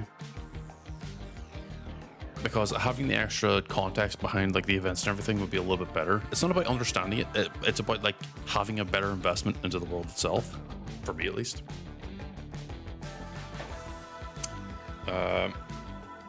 But my fear is, again, like, you know, I've got like a lot of different games I could play, no problem. Like, I've got a huge ass fucking thing. I'm just mostly trying to figure out, like, of my list, what games would be interesting that people could have in the background and enjoying.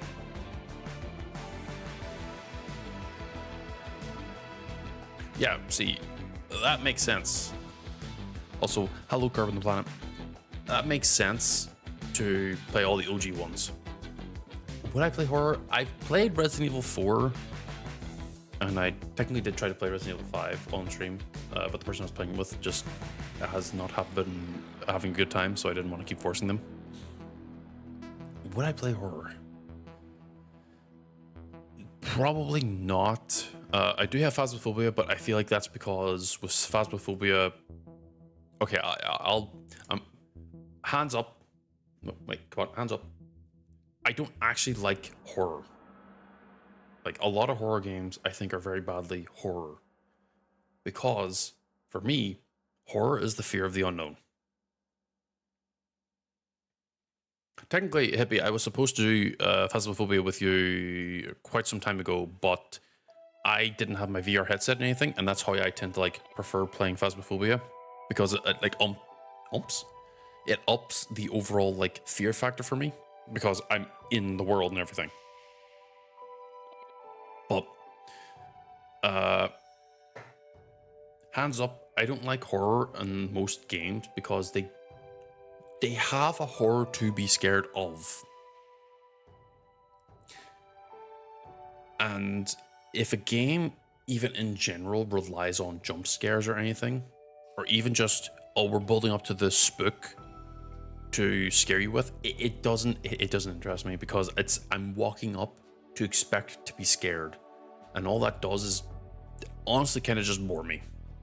Whereas Phasmophobia, the scares are more natural in the sense of they just fucking happen.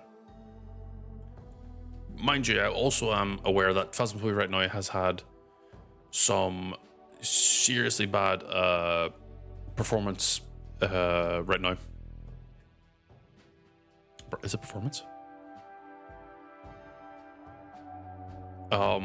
Performance might be the right word, but like it's got performance issues right now because the devs have put out a new patch and all it did was just introduce more. So I'm only hoping that they fix that up at some point. I will give the trailer of This Is a watch later, just to, as per your recommendation, because for me, and I'll explain my opinion because you can then probably say whether or not I should watch it or not. But with horror, what I want is something that kind of just happens and I can just miss it by accident. Not, oh, you're forced to look at the horror, or you're forced to hear this thing, or you're forced to get jump scared, or you're forced to see this. It's, you can genuinely blink and you miss it.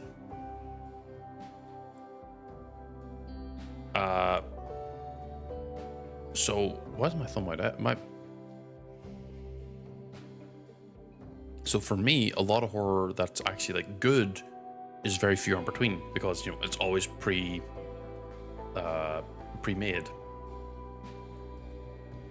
And Phasmophobia is genuinely just like one of the few games where horror happens, but you can sometimes just not fucking see it. The downside is that they're kind of going more towards like forced scares where, like, you know, the heartbeats and everything happen a lot closer to you, whereas before your lights would just be flashing and you'd be thinking, what the fuck is going on? Mind you, that also comes from like a little bit of like knowledge and everything, because I have played a little bit. I'm not really good at it. I'm actually still really bad at it. But I prefer when horror is something that can happen and I miss it. You know, I blink or I happen to look left and there's just a fucking little head in the corner staring out as it slowly reaches in, and I just happen to like look away at the time. Something where if I'm aware of it because I see it beforehand, and or if I miss it, is way more scary. That is why, like, you know, if you watched any of my fucking streams and I play through any game, you've seen me get jump scared by inanimate objects and NPCs being in places where I don't expect them to be. Because, oh, why the fuck are you there? That scared the fuck out of me. You know, and like the one time I think it was Oblivion where I got scared by a deer just sprinting by. Choice or Voicer, I have seen and I have heard talk about it. Haven't looked much more into it, and I know it's on itch.io. I know it's cheap too. So that might be something I would do later. But also, I'm not exactly the most dubber, for lack of a term. I'm very bad at impromptu.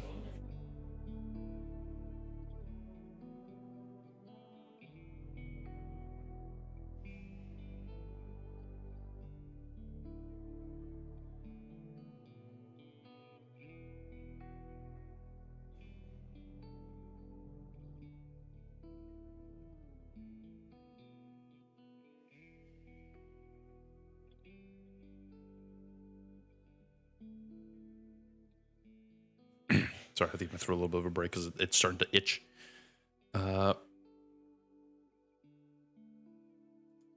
Plus, a lot of these other games that we are suggesting and everything, I feel like they would be one-offs, and I'd probably enjoy them not on stream, if that makes any sense. Except for maybe Choice of Voicer, because I feel like that's a game that you would play actively, and that would be a thing you would only play on stream. But horror generally is like mostly off the table. The only one I would genuinely even remotely play would be, as I said, Phasmophobia. If there was another game that has the similar vibes as Phasmophobia, but there's a very high chance you can kind of just... What is this music? Oh, it's from Odyssey. The game. Persona, I probably won't. And it has a very simple reasoning. I fucking hate the high school aesthetic. Because it is so uncomfortable. I played Metaphor ReFantazio and I absolutely adore that game. And I do think Alice can make very good games. I just don't want to play Persona. Like the fact you're like, oh, back in school again. Like many other people, I didn't like have a good school time. So I don't want to revisit school. I do think Persona, though, is pretty good for what it is. I genuinely do think it's very interesting for like the building of your like persona and your class.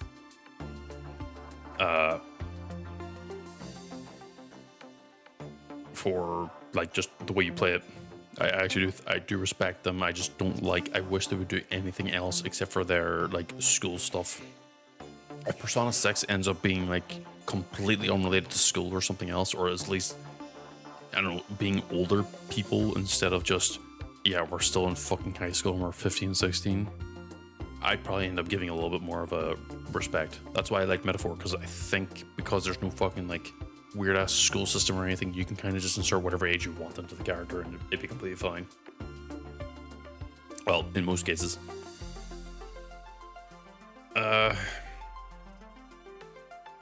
Yeah, I'm probably going to end up doing Strange of Paradise. I suggested it once and now it's kind of like stayed in the head. And now I'm like, But I kind of want to try and do Skyrim with the mod pack test first to just have a test stream or a few to make sure that everything works and it's not bugged out. So whenever I actually do it for Halloween this year, it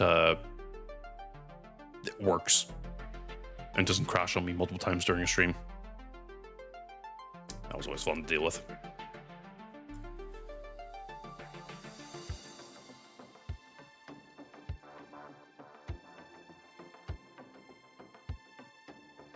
Because the other thing is like, most of the other games I could play require, I think, either a specific unique gimmick to warrant me playing them, or I have to do it with people. And I hate to say it, not many people would stream at the same time as I'm streaming at. And if they are, they're all going to be very European. And I don't know many Europeans. I know mostly Americans. So, we'll see about that.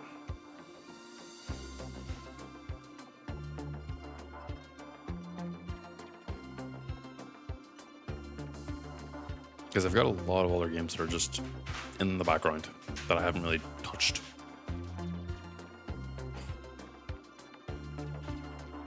Hello, welcome in Arasaka Core. Hate to tell you, I went with Don't Fear the Reaper. So don't worry, I assaulted Arasaka again. Well, I tell you not to worry, but you know. Oh, actually, Sniper Elite's Zombie Army Trilogy, I could potentially do. That is one I could definitely do. And the only reason why is because it's zombies. I'd have to like maybe convince one other person, but that's a game I could play on my own, play on like the easier difficulty. Because I still fuck up and I died a lot in that. But that is definitely a suggestion because I have Zombie Army Trilogy at the very least, so I can play that. So that's actually a very, very good suggestion that you made there. There? What? You made there. I just forgot about Cyber Elite for the longest time. Well, that's probably also because like the most recent Zombie Army release was very middling. It's getting hard to follow behind fucking the 1, 2, 3 trilogy though. Because it kind of wrapped up the entire fucking story, no problem.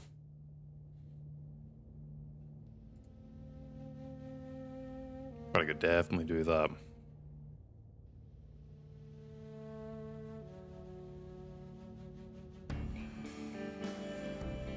It's kind of wild because I'm looking through my list and I have a lot of games that I could play, but they're all kind of boring on their own.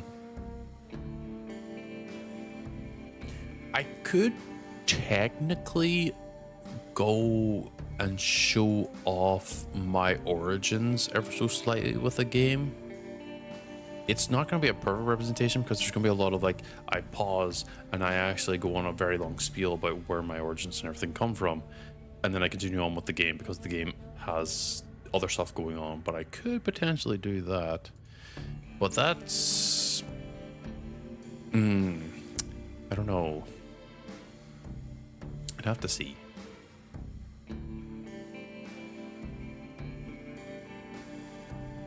Oh, there's also a few other things I could potentially do. Because I've seen people play this. Project Zomboid. But I'm playing through like the week 1 mod. Where it's like the first week before the infection, before all the shit hits the fan. And that might be potentially very good for playthroughs, but that's also something that maybe I feel like would be a little bit more necessary on theme. Like I would maybe need to play it whenever it's closer to Halloween or something. Halloween's in October, right? Yes, it's in October. So, but we are getting close to it, so that's something I could potentially do. And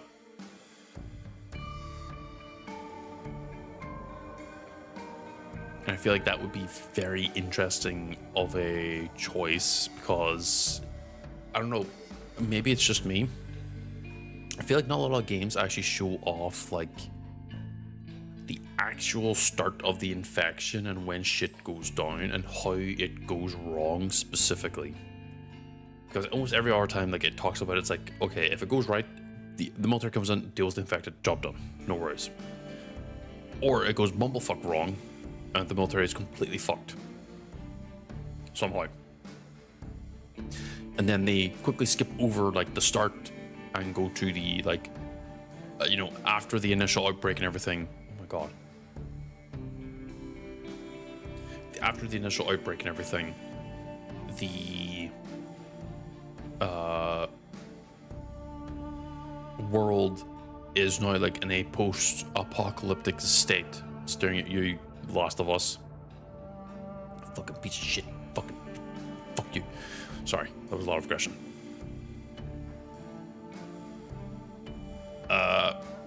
Like there's always just the immediate skip over and doesn't show the initial infection and outbreak and like has the potential threat of just that situation at hand. And I think that week 1 mod would be very interesting for that type of depiction of like, oh well, here's a somewhat normal representation of normal day-to-day life and how it all goes wrong. Downside, I know that there's a few specific events that happen in the game that will happen on top of you no matter what, and I'll probably die from all of them. So the runs will probably cut short multiple times. So oops.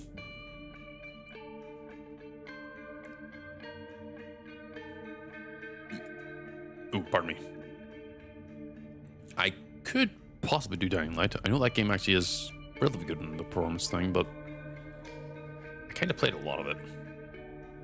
So that's mostly a me thing at that point.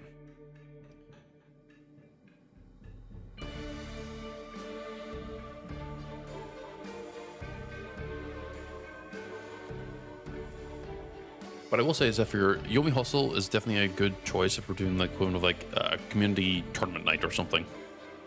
Because I feel like that's something that if like we could have like a panel of judges or something where everyone shows off the end result of their fights and it gets ranked on, well, obviously the main winner is obviously the one who wins, but they get a ranking and then it gets ended up so we can have like, okay, someone who won, sure, but we might have someone who does the most stylish like fights possible, and or the most creative or the most like gripping, flashiness, or like, on the edge of your seat type of deal. But they'd be all like graded like real time, like very much gut reaction. But I feel like that would be like a little, because obviously people could win. Someone could win like the equivalent of the tournament and everything.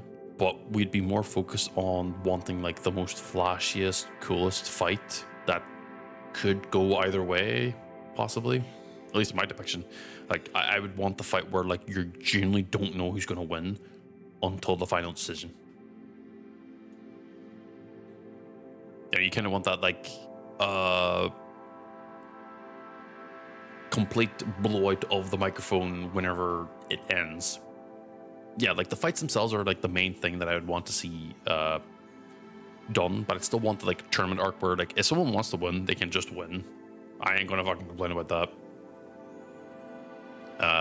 But also that's a thing where if you have a few hundred hours in it, you would have a lot of experience, so you'd end up probably domineering a lot of people. So I have a gut feeling that you would possibly have to be a judge, because if you know about the tech and you know about the know-hows, you can probably win against everyone else, no problem. And because I know there's also modded characters you could technically install, and you can technically make the game kind of insane, but we're going to avoid that.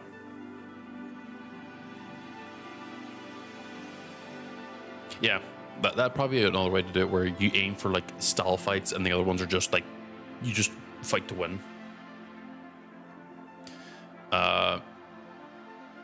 But that would require like having a lot more people more interested in doing Yomi Hustle.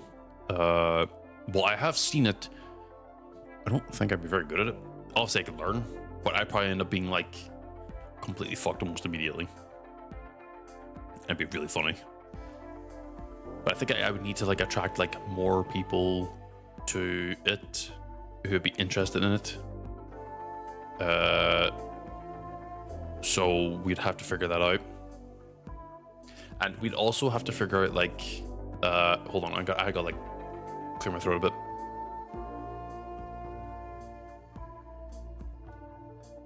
I think when it comes to like the ratings of the flashy fights, we'd have to have very, very clear examples of like what we're looking for and how we're looking for it, so that no one can go, but my fight was completely flashy, when it really wasn't.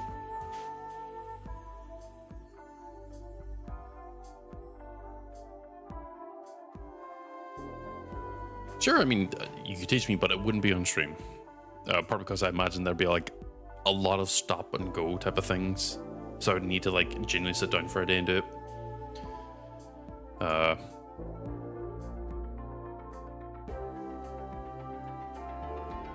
But other than that, it's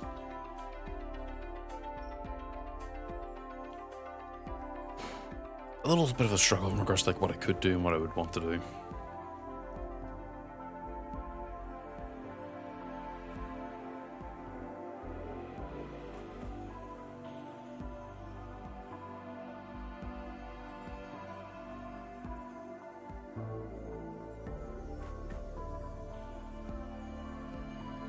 Cyberpunk 2077 bonus content. Oh, it's songs.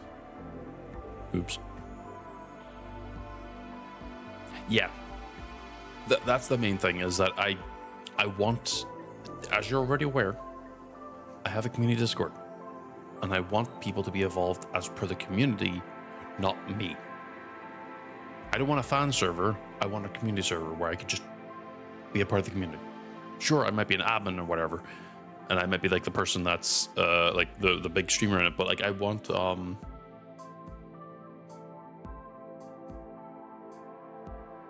it to be a collective group.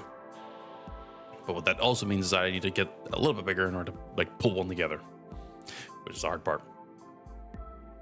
Because that means I have to chase after like the newest releases, the newest events, the newest stuff, and like somehow get my foot metaphorically in the door. We'll have to see. And that would end up being like a very, very long-term goal though. But admittedly, that's probably where I should probably look into like more openly co-op games, but like most of those open co-op games I'm not really super big fans of.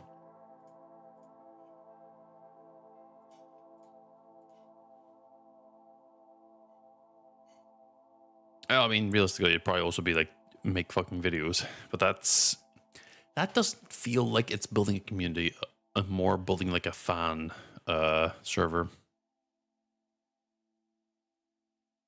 Well, let me ask this then. If I were to do or somehow get a big community server thing, what game would we want it to be, if it's even possible? Arm, could you stop doing that?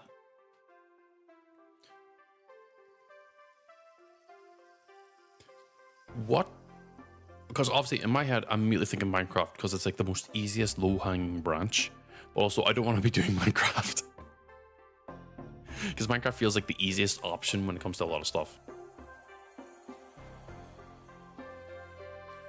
Like, you can build a fucking community off of Minecraft, no fucking problem. But I'm not wanting that.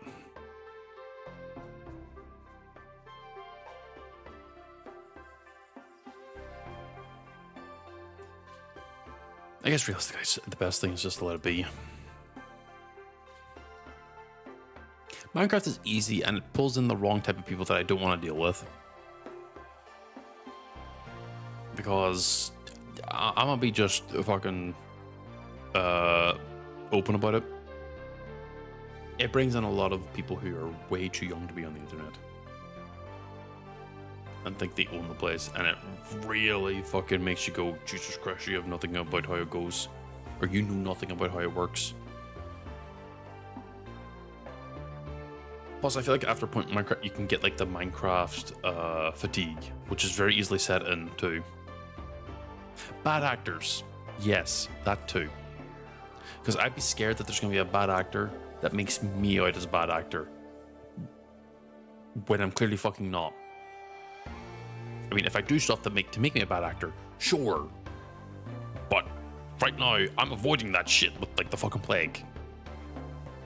And I don't want to accidentally open the potential floodgates to allow the bad actors to come in. And you'll be probably, but due to the fact that it's at least the way I'm choosing to view it, it is a inherently competitive game because it's a fight. Even if it is flashiness, it still is a competitive game.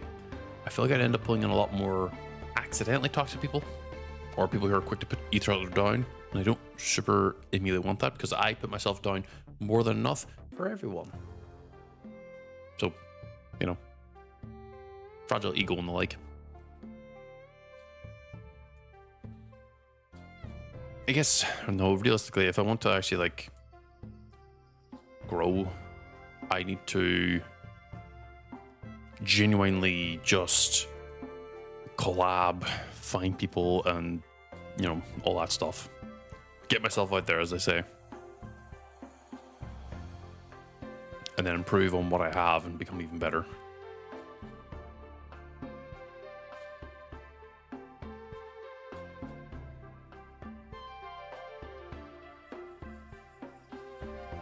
Sorry, I was looking through the list of games then.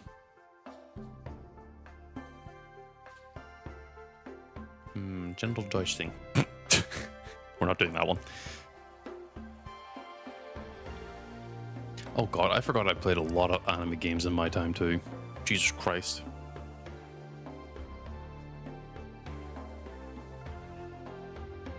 And a lot of them weren't even very good either.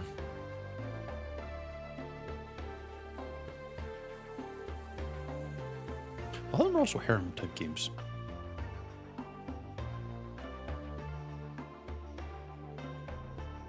Except for the Hyperdimension Neptunia stuff. Technically that might be, if you look at Neptune as like a main character and she collects a posse of characters.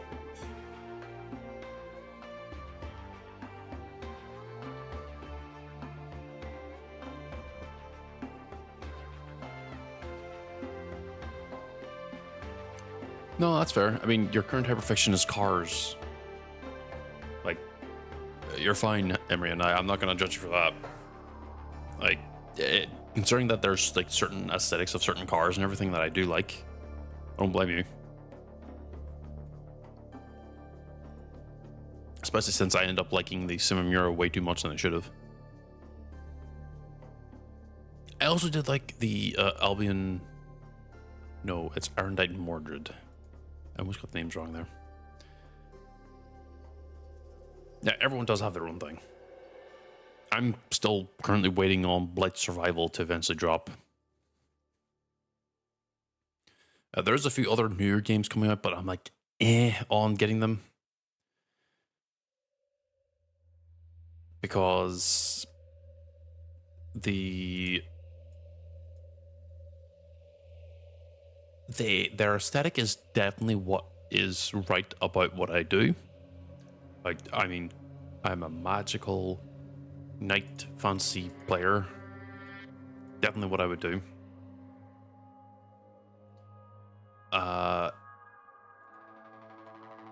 So a lot of the games I would actually play or look into end up being very much like tied to that. Because I'm also staring at my current like popular upcoming list of like certain games that I actually am like looking forward to. And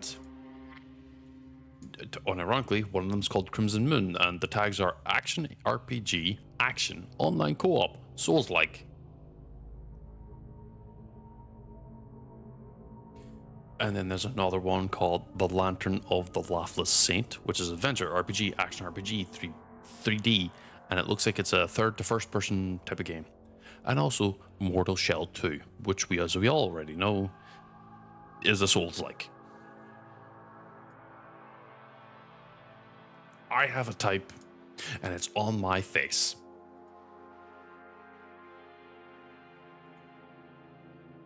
The main thing is, if any of these games end up using AI generation in their overall production, I end up removing off my list, because we've done game production and development for the last 20 plus years. Why the fuck are you now choosing to skip the fucking process that works? Sorry, I'm going to avoid getting into that rant. Because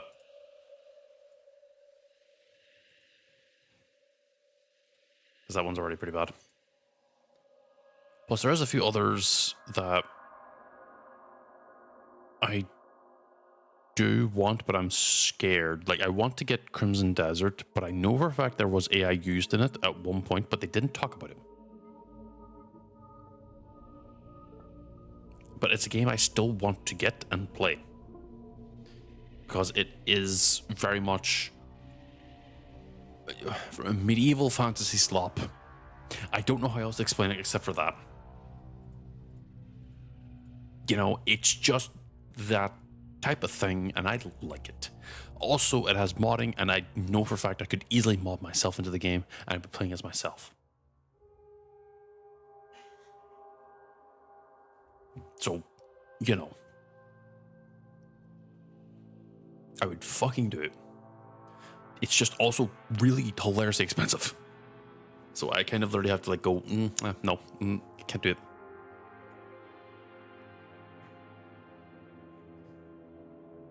I'd be tempted to actually get Digimon Storytime Stranger, if it were not also fucking expensive, because it apparently does a lot of improvements that I actually do want to give it a try at some point.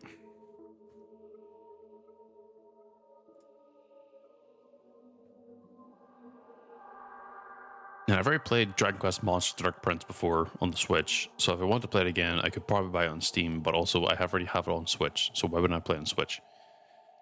No, fuck you, Nightbot. I won't remember my modmans. You're the goofball. Goofball.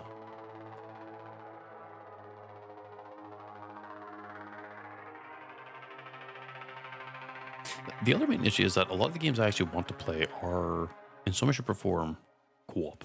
Like, aggressively co-op. And because of that, it ends up where if I play it alone, ends up kind of like lackluster in the grand scheme of it. Whereas if I'm aiming for just straight up solo games, I feel bad because in the back of my head, I'm thinking, well, I could maybe invite people to play it. But the main issue with that is that if it's a solo player game only, I can't exactly invite people.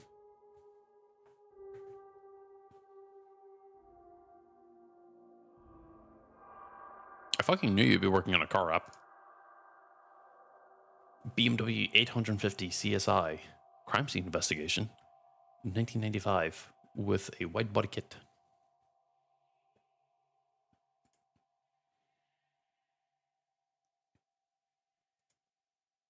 You know what also is like another really funny thing is that I would love to stream VR, but I don't have the space and I don't know if my computer could handle doing VR and also streaming at the exact same time.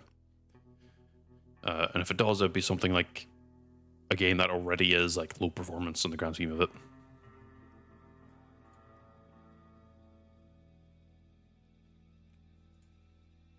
Oh, and there's another fucking criteria that I'm trying to avoid is early access type of games. I want the game to be done. Because it means that I know that I'm getting the intended-ish experience of the game. Because there's a lot of early access games that I could play, but then my issue is that much like Baldur's Gate 3, the early access was so significantly different into tone, into characters, into everything, that whenever the game actually came out, I did not like what the game became.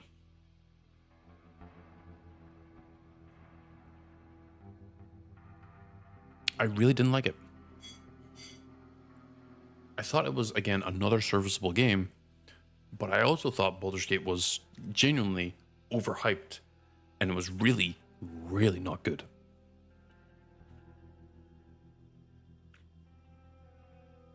Because even Divinity Original Sin 2, the game that came before Baldur's Gate, even though it had the same issues, it also was weird enough that the hype behind, like, oh, you could really do a lot of stupid shit made fucking sense.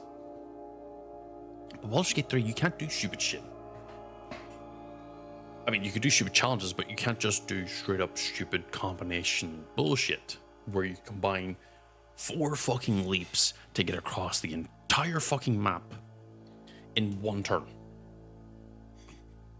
I hate the fact that whenever I'm getting like very animated, my tracking can't keep up with my body.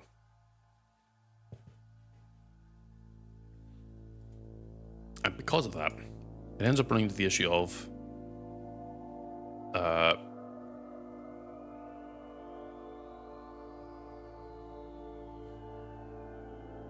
oh, great. Hold on, there's something I have to do on Twitch's side now.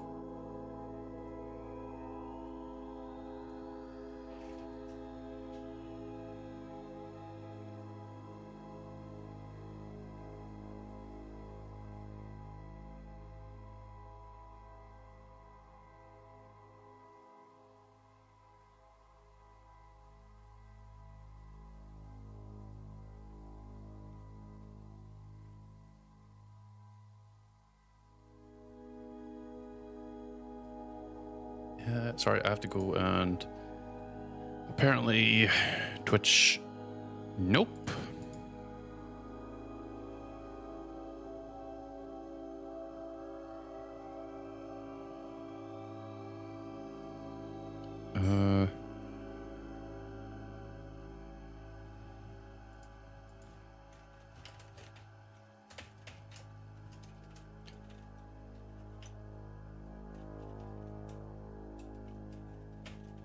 Sorry, Twitch by default now has a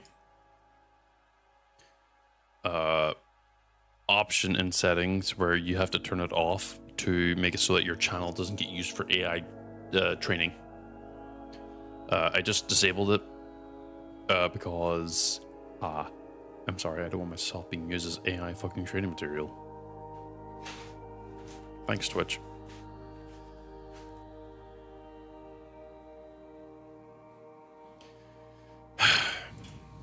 This AI stuff is fucking killing me.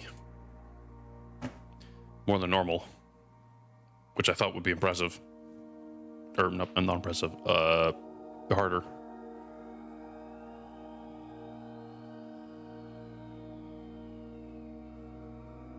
Anyway, I am.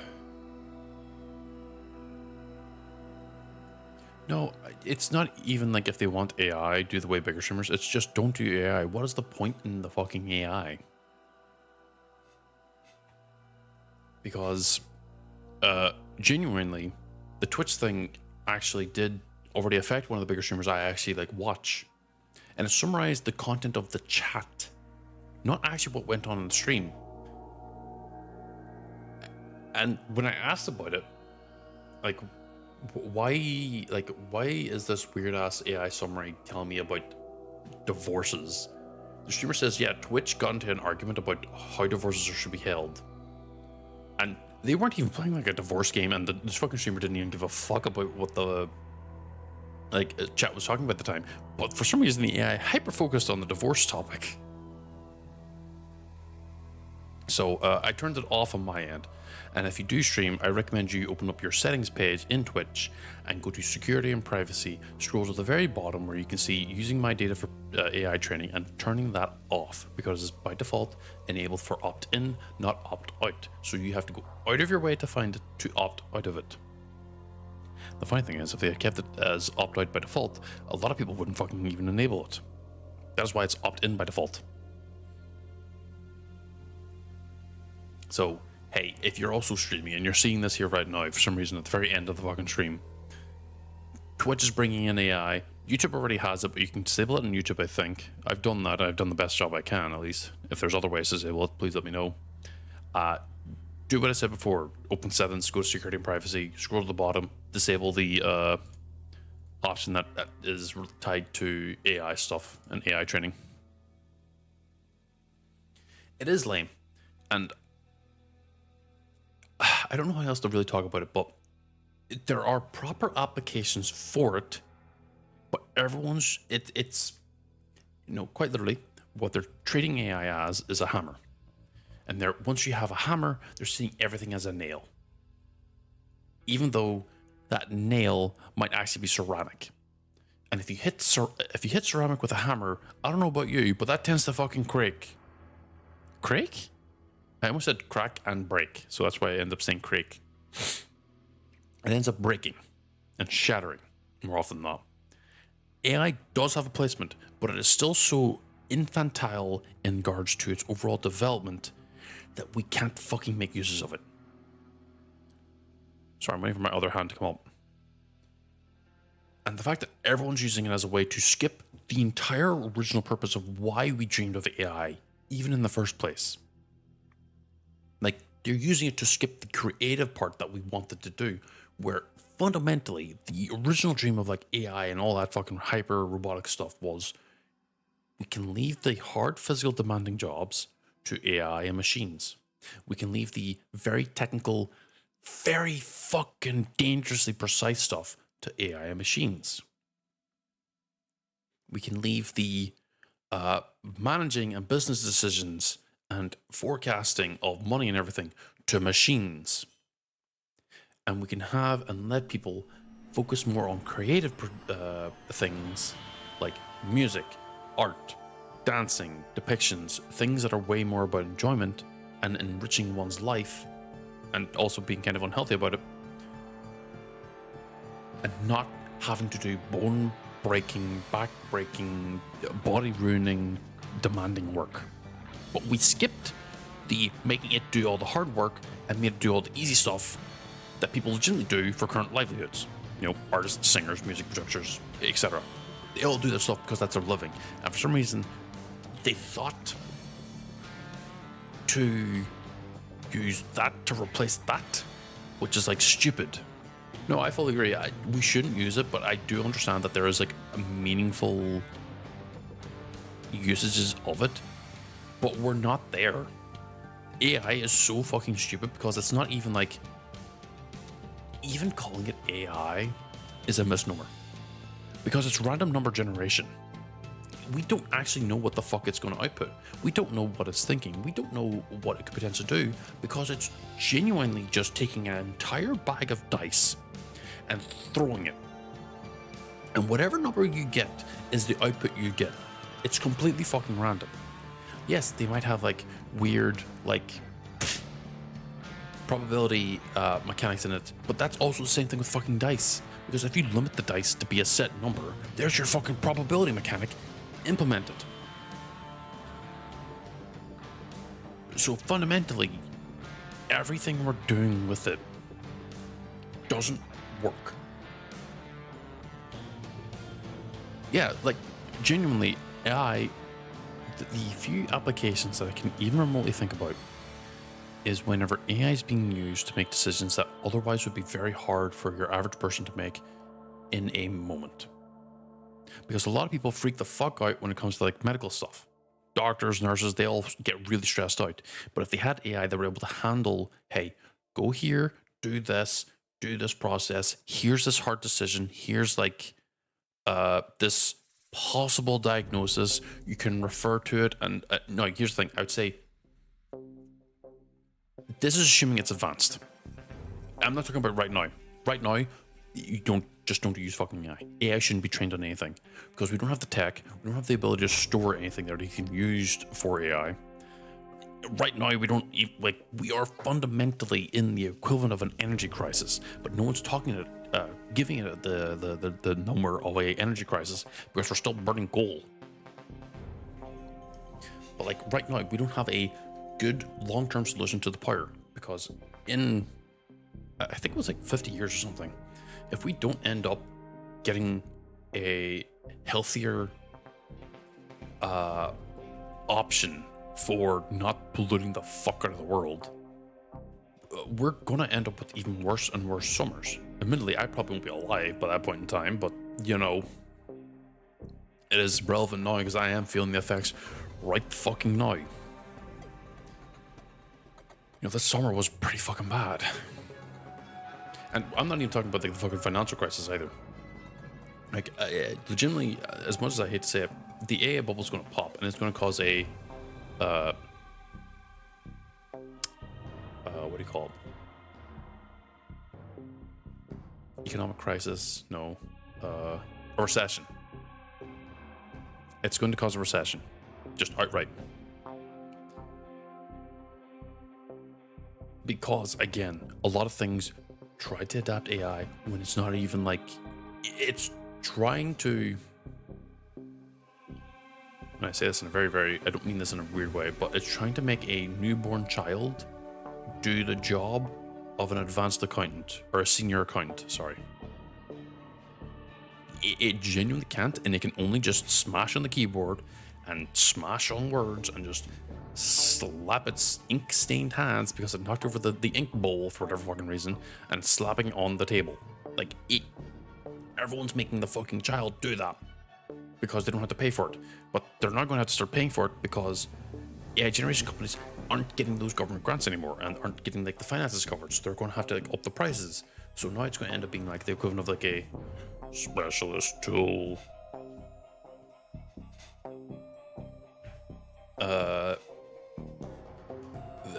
You know, it's still going to end up having the same fucking issues.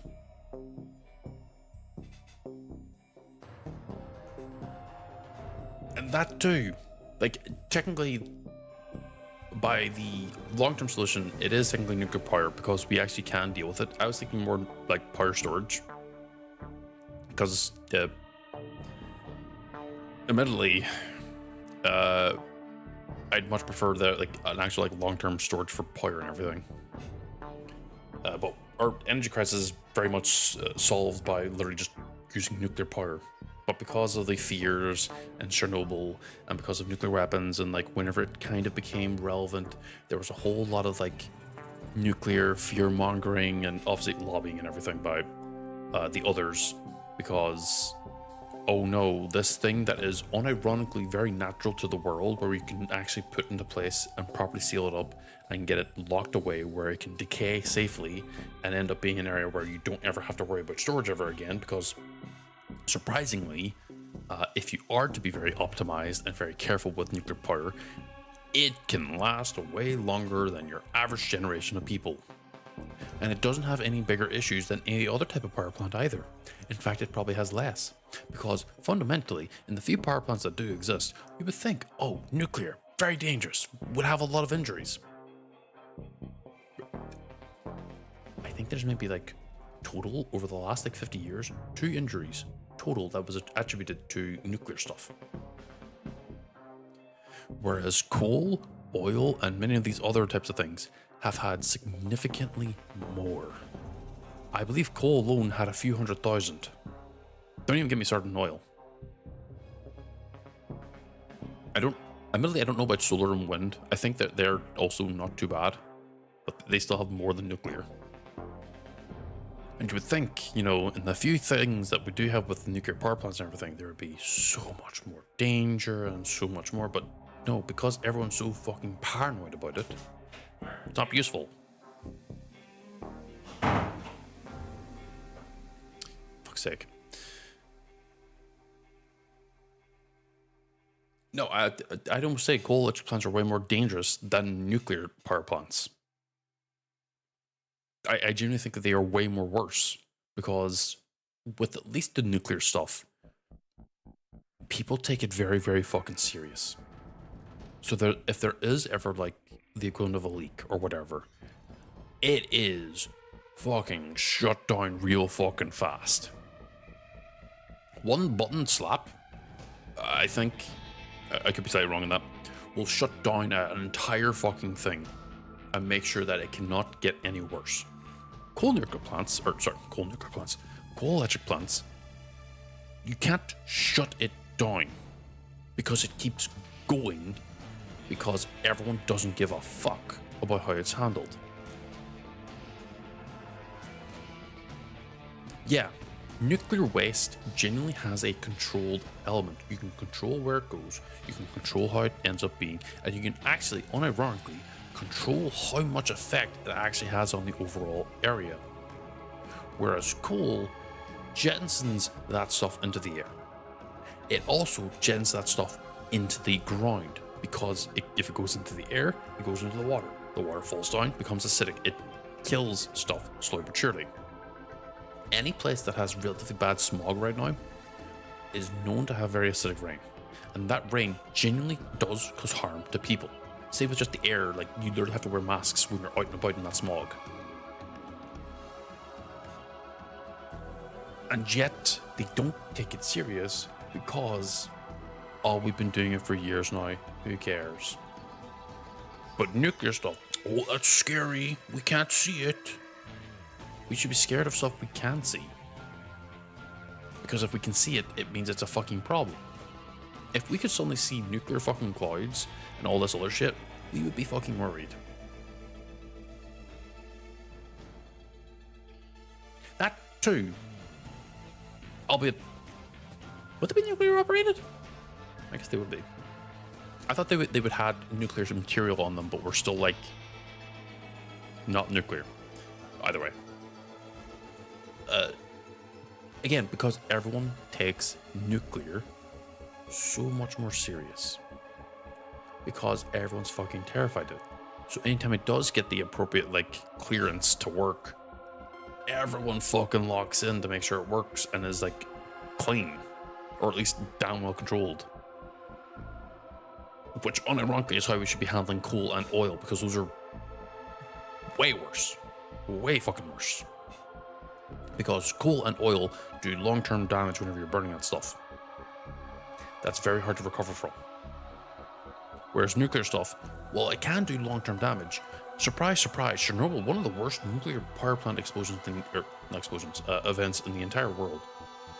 Technically, the actual worst part about it is the fact it was mishandled.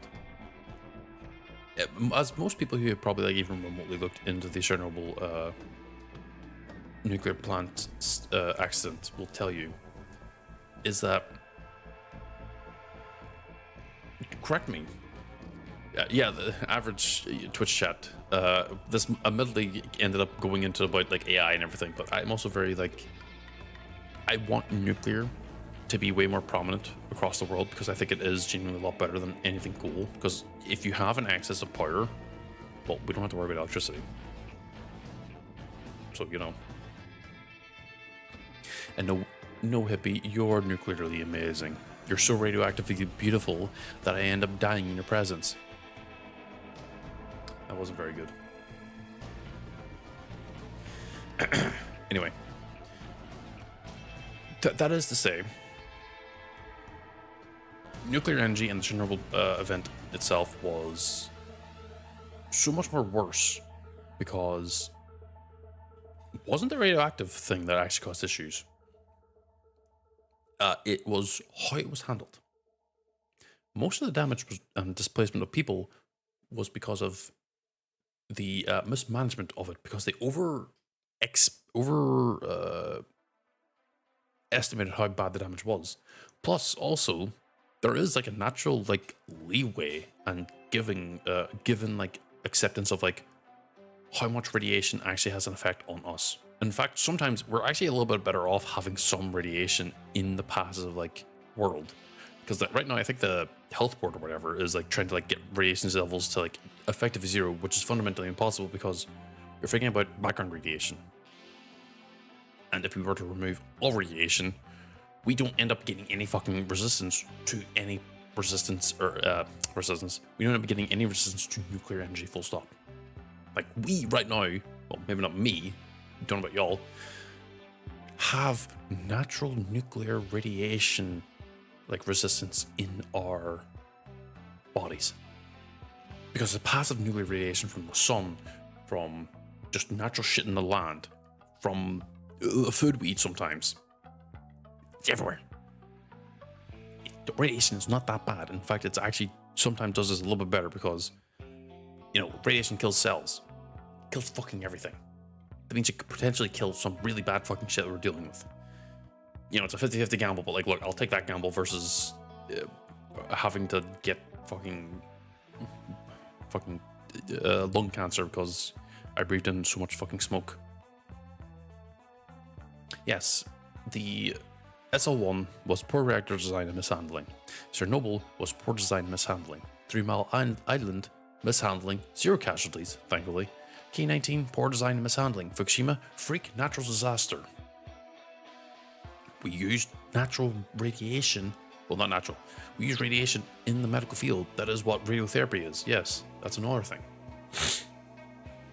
Like, 1. How to avoid nuclear disasters when it comes to your nuclear power reactors. 1. Put it in place where there is very little natural disasters that can happen. 2. Ensure the people that are signed up to it are properly trained and handled in their duties and will take it seriously. 3. Ensure equipment and everything that is being used for testing and everything is up to date. 4. Don't be fucking idiots. That is how simple it is to make fucking nuclear work fine. Sure, it requires all the necessary tech and everything, but all that tech does stuff on its own. The people you end up having working that job genuinely is just there to make, okay, here's like today's numbers. We're just taking this down for today, so you know we can make sure that the workers here only have like a certain amount of radiation, and they aren't like dying possibly. And even then, it's impossible. And it's just like it's really fucking simple because they made it so serious that every time it comes up, people have to be like overly cautious about it. And because they're being so overly cautious about it, they end up unironically making it really, really fucking good. Because everyone's scared of it. Everyone's scared and they don't want to get a third arm growing over their head, even though the reality is you'll probably end up getting open sores, bleeding from the mouth, bleeding from your orifices, your eyes will start bleeding, you'll eventually end up being brain dead. The actual like horrors of radioactive poisoning and radioactive damage and everything is way worse when you get an acute poisoning. But you don't mutate, you just die. So I don't know, people think that, oh, I have to live looking ugly. It's like, no, you just are ugly. I hate to tell you, radiation didn't do shit to make you look ugly. The people you have to blame for that are your parents. Sorry, that was a really weird off-topic thing. Or natural or nature's process. You know what I mean? Yeah. Well, I didn't know about the reprocessing and reusing spent fuel. That's actually interesting, and actually kind of even puts more points towards it, because you can't reuse and reprocess and reuse fucking spent coal and oil because it's carbon. Until we can figure out a way to figure out how to like reuse carbon that has been used, we're fucked.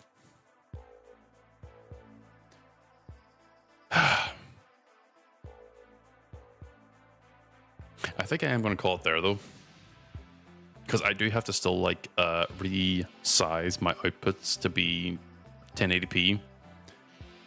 As you can tell, the stream is a little bit more wider, and I think maybe it's not as tall up and down, but it's most definitely wider. There's black boxes on the side, and I didn't intend for that. Oh no, don't worry, dude. I was already rambling. What are you talking about?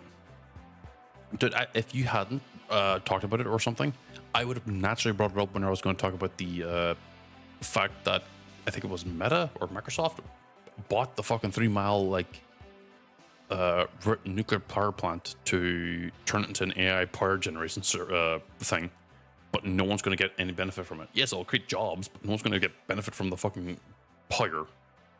So, you know. But I'm going to look for someone to raid out too. You're still going? You're still going.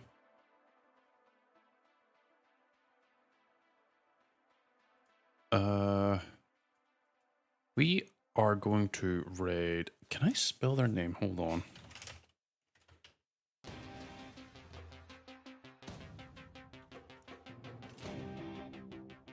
Oh, they don't.